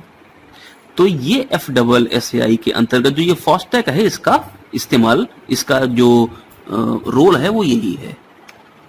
अब देखिए बेसिकली ये जो है ना, ये trend and certified person in every business premises. अब बिजनेस प्रेमिसेस में जो सुपरवाइजर्स हैं वो क्या करते हैं, वो कई सारे तरीके के, जो हमारे, मैंने आपको 3 तरीके बताए ना, 3 लेवल बताए कोर्सेज के। पहला हमारा क्या हो गया, बेसिक लेवल का कोर्स, फिर हो गया हमारा एडवांस लेवल का कोर्स, फिर हो गया हमारा स्पेशल लेवल का कोर्स। तो मिल्क एंड मिल्क प्रोडक्ट्स जो हैं वो हमारे स्पेशल लेवल के प्रोडक्ट्स में आते हैं। पैकेजिंग जो हमारा है वाटर का, ये भी हमारा स्पेशल लेवल के प्रोग्राम्स में आता है, इस बात का जरा ध्यान रखना आप, है ना। और मैन्युफैक्चरिंग जो है एंड ट्रांसपोर्ट एंड स्टोरेज जो है, ये हमारा बेसिक में भी आ सकता है और एडवांस में भी आ सकता है। लेकिन 2 इंपॉर्टेंट चीज जो मैं आपको बता रहा हूं वो है मिल्क एंड मिल्क प्रोडक्ट्स, और दूसरा पैकेजिंग वाटर। ये दोनों हमारे स्पेशल ट्रेनिंग प्रोग्राम के अंतर्गत ट्रेंड किए जाते हैं। चलिए आगे बढ़ते हैं। अब रोल क्या है जरा समझिए, और ये काफी टेक्निकल पॉइंट्स हैं, इनको जरा अच्छे से ध्यान रखिएगा। सेक्शन 2.1.2 एंड 2.1.3 ऑफ चैप्टर 2 में ये डिफाइन किया गया है। Enforcement structure and procedure of FSS regulation 2011 emphasizes the need of training for designated officers and FSOs. Section 16(3)(h) of the Food Safety and Standards Act 2006 prescribes that the Food Authority shall provide, whether within or outside their area, training programs in food safety and standards for the persons who are or intend to become involved in food businesses, whether as a food business operator or employees or otherwise, implementing by training division. पहले तो आप ये जरा ध्यान रखिएगा कि किस तरह से 2.1.2 एंड 2.1.3 किसमें, चैप्टर 2 में ही है ना। ये चैप्टर 2 का पहला सेक्शन का सेकंड सबसेक्शन और चैप्टर 2 का पहले सेक्शन का थर्ड सबसेक्शन, ये जो है ये किसके लिए है, enforcement structure and procedures of FSS regulation 2011, जो ये बताते हैं कि किस तरह के ट्रेनिंग प्रोग्राम की नीड है एक डेजिग्नेटेड ऑफिसर्स के लिए या फिर FSOs के लिए।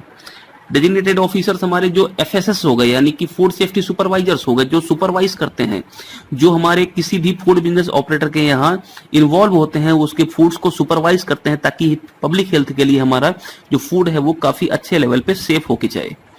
और फूड सेफ्टी जो ऑफिसर्स होते हैं वो बेसिकली रेड वगैरह मारने के लिए जाते हैं, है ना, बाहर के जो आउटसाइड के जो वेंडर्स हैं, फूड बिजनेस ऑपरेटर्स हैं, उनके यहाँ रैंडमली चेक करने के लिए। तो इस बात का जरा ध्यान रखिएगा। ये सब जो प्रोग्राम है, जो रोल है, वो बेसिकली कहां डिफाइन है, 2.1.2 एंड 2.1.3। और section 16(3)(h) of the Food Safety and Standards Act 2006 prescribes that food authority shall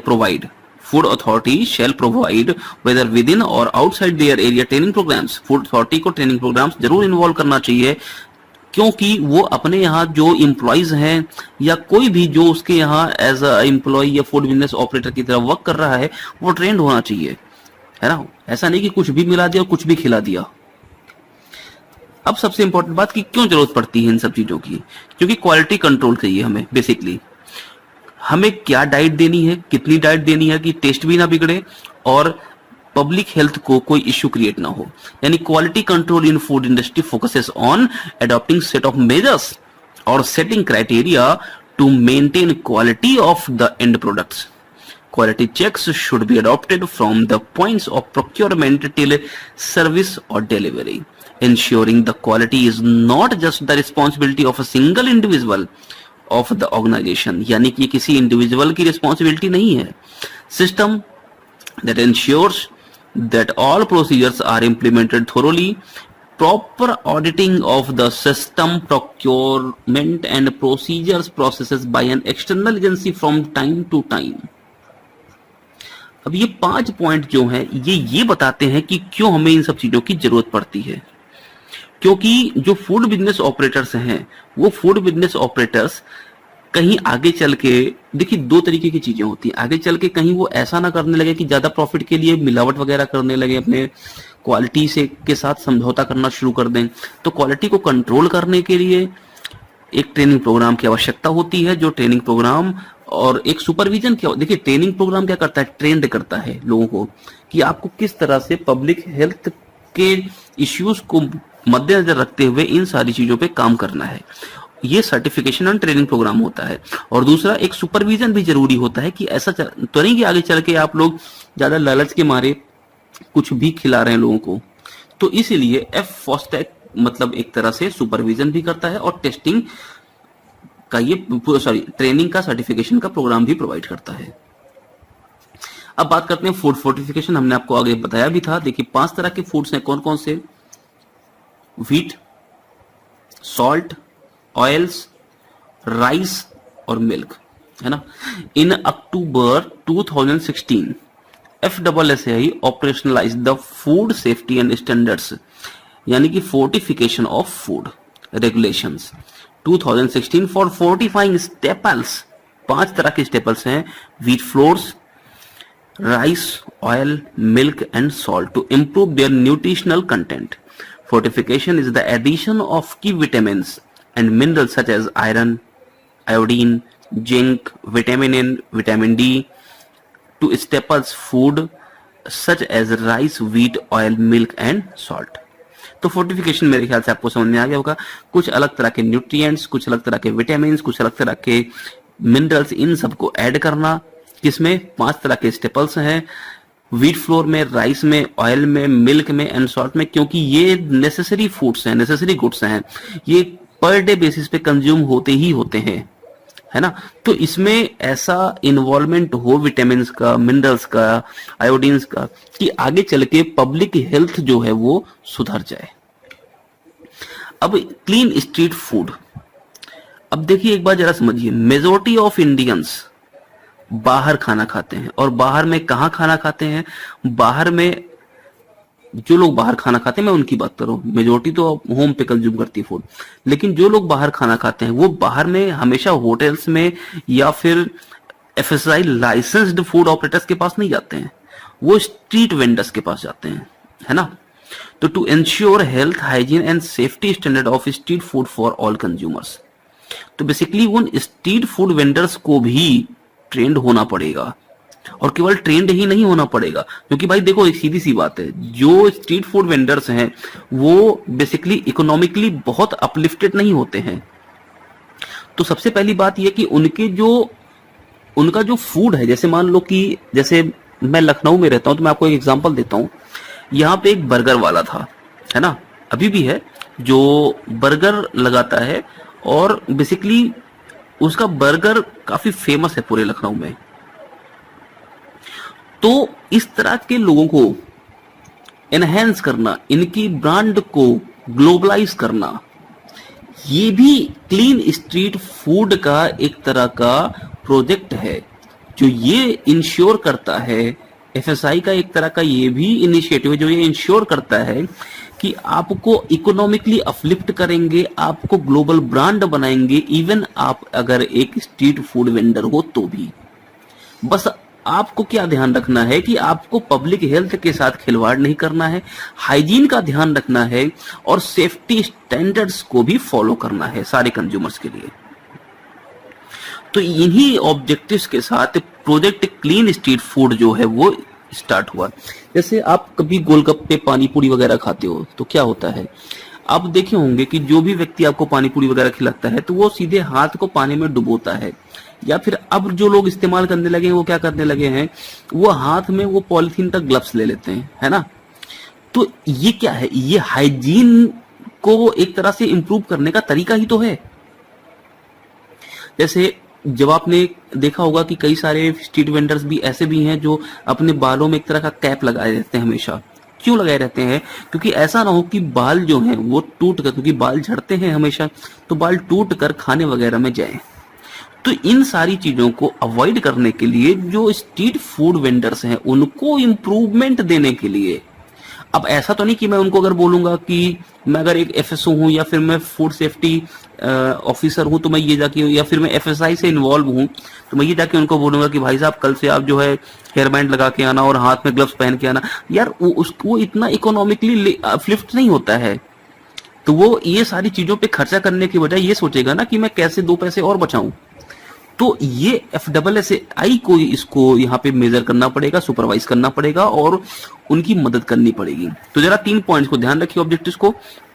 to ensure health, hygiene and safety standard of street food for all consumers, to ensure social and economic की uplift of street food vendors community by helping them in improving quality of offering, thereby attracting more consumers, more customers, to enhance the popularity of street food by transforming it into a global brand by itself।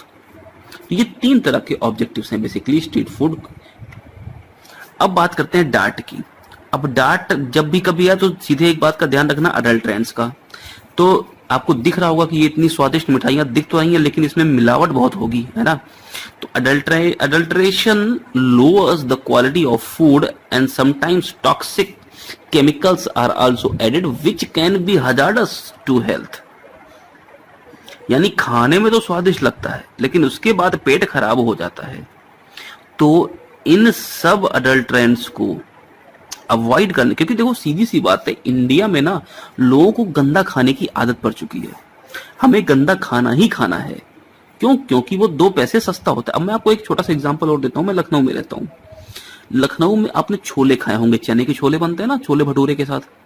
अब वो जो छोले हैं, वो छोले, अब लखनऊ के लोगों की mentality देखो जरा भाई साहब। वो जो छोले होते हैं ना, उस छोले में चाय की पत्तियां डाली जाती हैं। क्यों? क्योंकि उससे रंग काला होता है हल्का सा।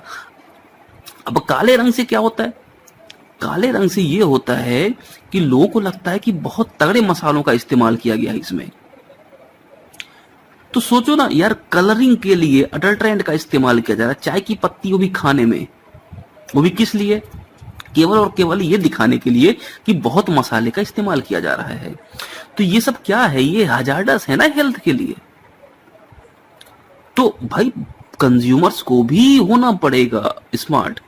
और जो वेंडर्स हैं, चाहे वो स्ट्रीट फूड वेंडर्स हो, चाहे वो कोई भी वेंडर हो, चाहे वो बड़े फूड बिजनेस ऑपरेटर्स हो, उन सबको भी इन सब चीजों का ध्यान रखना पड़ेगा।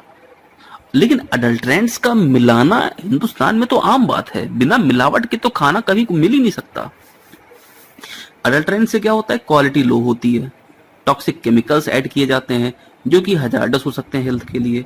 अब इन्हीं सब को चेक करने के लिए डार्ट आया। और डार्ट आया तो क्या बोला कि detect adulteration with rapid test booklet is a compilation of common quick test. मतलब कई सारे टेस्ट यहाँ पे लिखे गए हैं। आप ये भी बुक्स ले सकते हो और जाके जब कभी भी खाना खाने जाओ तो वहां पे आप इनके माध्यम से वहां पे खाने की टेस्टिंग कर सकते हो। Test of detection of food adulterants at household by the citizen themselves so as to induce awareness among consumers। मतलब आपको पता होना चाहिए कि क्या खाना है और क्या नहीं खाना। जैसे भारत में क्या होता है, बेसिकली गाय दूध नहीं देती तो एक इंजेक्शन लगा जाता है और फिर वो दूध देती है। तो सोचो जो गाय इंजेक्शन से दूध दे रही है, उस इंजेक्शन वाले दूध को आप पीते हैं तो आप हेल्थ में क्या बहुत ताकतवर बनेंगे? नहीं भाई साहब, आप वैसे के वैसे ही बन जाएंगे बीमार, जैसे वो गाय जिस हिसाब से दूध देती है। तो इतना समझ के चलना है हम लोगों को। चलिए अब मैं बात करता हूं भोग की। Blissful hygienic offering to god. यानी भोग क्या है? जैसे बोलते ना भोग चढ़ाया गया है, तो भोग एक तरह का प्रसाद है।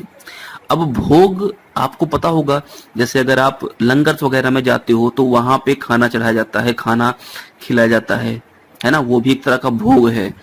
आप अगर वैष्णो देवी वगैरह जाओ तो वहां पे भी लंगर वगैरह चलते रहते हैं, तो वो भी क्या है? भोग है। जैसे अगर मैं फिर से बताऊं कि मैं लखनऊ का हूं तो लखनऊ में जब बड़े मंगल वगैरह चलते हैं ना, जेठ के मंगल जो होते हैं, तो उन मंगल में हनुमान जी का प्रसाद वगैरह चलता है। तो कई सारे लोग अपना इस तरह से भोग चढ़ाते हैं और लोगों में बंटवाते हैं। तो बेसिकली ये भोग को भी हाइजीन होना पड़ेगा, ऐसा नहीं कि भगवान के नाम पे कुछ भी खिला दिया। तो लॉन्च इन 2018 बाय FSSAI, जैसे कि मथुरा वगैरह में क्या है, अन्नपूर्णा वगैरह है ना, रेस्टोरेंट्स वगैरह है, तो ये बहुत कम रेट में 1 रुपए में 2 रुपए में पूरा का पूरा अनलिमिटेड फूड्स अवेलेबल कराते हैं। Place of worship, place of worship को बेसिकली POW लिख के जाता है, तो इस बात का जरा ध्यान रखना, जैसे ये लिखा हुआ है POW पो, है ना, तो प्लेस ऑफ वर्शिप इसका मतलब होता है place of worship are a very important part of Indian society and food served in these places is regarded as pure and sacred. मतलब जो फूड यहाँ पे मिलता है उसको बहुत ज्यादा रेस्पेक्ट दी जाती है, बहुत ज्यादा ये प्योर होते हैं। ऐसा मानता है कि भगवान के अपने खाने में अगर मक्खी गिर जाए तो आदमी निकाल के खा ले, लेकिन भगवान के खाने को अगर मक्खी छू गई तो इसका सीधा सा मतलब है कि वो इम्प्योर हो गया, है ना। तो बहुत इज्जत सम्मान और प्योरनेस के साथ इसको बनाया जाता है। तो भोग जो है blissful hygienic offering to god is a part of the eat right initiative to encourage, पॉ का मतलब समझ गया ना, प्लेस ऑफ वर्शिप, जैसे मंदिर हो गया आदि हो गया, है ना। Initiatives to encourage PAW to adopt and maintain food safety and hygiene while preparing prasadya food, and includes training the food handlers and vendors in and around the premises of the PAW।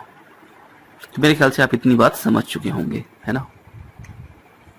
Food safety on wheels, सबसे पहले देखो लोगों को गलतफहमी क्या हो जाती है। फूड सेफ्टी ऑन व्हील्स का मतलब लोग ये समझ बैठते हैं कि जो वैन वगैरह है ना, वो जिसमें खाने जो है वो लोगों के सामने आते आते रहते हैं, मतलब कि मूवेबल वैन जो है, मोबाइल वैन जिसको बोलते हैं, मोबाइल रेस्टोरेंट जिसको बोलते हैं, तो ये मोबाइल रेस्टोरेंट नहीं है। पहले तो ये गलतफहमी दूर कर लेना है। बेसिकली जो फूड्स की टेस्टिंग वगैरह होती है वो कहाँ पे होती है, लैब्स में होती है।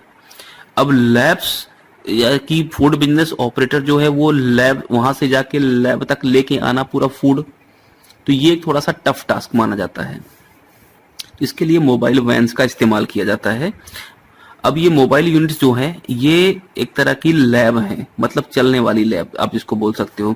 जरा समझिए, testing of food to instil confidence amongst customers that food is safe to eat is an important part of food safety ecosystem. However, number of spread of food testing labs in the country is grossly inadequate. While Food Safety and Standards Authority of India is working towards having more food testing labs, both in public as well as private sector। मैंने आपको बताया था कि public sector की भी होते हैं, UTs की भी होती हैं, और प्राइवेट लैब्स भी होती हैं, NABL accredited labs भी होती हैं, है ना। It has also initiated a scheme to provide mobile units या mobile labs for food testing to reach out to consumers through as many touch points as possible। चलिए आगे बढ़ते हैं। अब लास्ट पॉइंट हमारा है, जो लास्ट इनिशिएटिव है वो फूड स्मार्ट कंज्यूमर। सीधी सी बात है, हमें कैसा होना पड़ेगा, हमें स्मार्ट होना पड़ेगा। Food smart consumer portal is an online platform developed to provide credible information to consumers about food safety, hygiene and nutrition. Major highlights of the website includes claim mythbusters, smart buying guides, consumer rights guidance, notes of consumer interests, and access to resource gallery comprising of popular publications of FSSAI। तो basically food consumers को भी smart होना पड़ेगा। इसके लिए वो FASTag तो हालांकि फूड बिजनेस ऑपरेटर्स के लिए है, इसके लिए वो ट्रेनिंग प्रोग्राम्स या अपने पास जो वो रिसोर्स बुक्स हैं उनका भी इस्तेमाल कर सकते हैं, वो डाटा का इस्तेमाल कर सकते हैं, वो अपनी डाइट को लेकर बहुत सजग होना पड़ेगा उनको। तो यही एक फूड स्मार्ट कंज्यूमर, यानी कि हमें बेसिकली फूड बिजनेस ऑपरेटर्स को भी कंट्रोल करना है और हमें अपने कंज्यूमर्स को भी क्या करना है, उनको स्मार्टनेस देनी है कि वो क्या खाएं, कैसे खाएं, कितना खाएं, क्या उनका हक है खाने का। तो ये सारी चीजें भी उनको पता होनी चाहिए। तो चलो भाई लोग, आज के लिए हम लोग इतना रखते हैं और उम्मीद है कि आपको ये पूरा सेशन पसंद आया होगा और आप इसका स्क्रीनशॉट लेकर अपने पास रखो। अगर आपको चीजें समझ में आती हैं, पसंद आती हैं, तो कृपया लाइक कर दीजिए, शेयर कर दीजिए और सब्सक्राइब भी कर दीजिए। तो आज के लिए हम लोग इतना रखते हैं और आने वाले आपके एग्जाम के लिए best of luck. Most of the things हम लोगों ने कवर कर रखी है। अब रहा एरर का पार्ट, आप उसको कवर कर सकते हैं आराम से, इंग्लिश एरर का। तो चलिए अच्छे से एग्जाम दीजिए। बहुत बहुत बधाइयां, बहुत बहुत शुभकामनाएं आप लोगों को। बधाइयां इसलिए क्योंकि एग्जाम हो रहा है, शुभकामनाएं इसलिए क्योंकि आपका एग्जाम अच्छा जाए। तो चलिए दुआओं में याद रखना। फिर मिलते हैं नए टॉपिक के साथ। अब फूड सेफ्टी ऑफिसर्स पे आज की ये क्लास हमारी अंतिम क्लास होगी। धन्यवाद।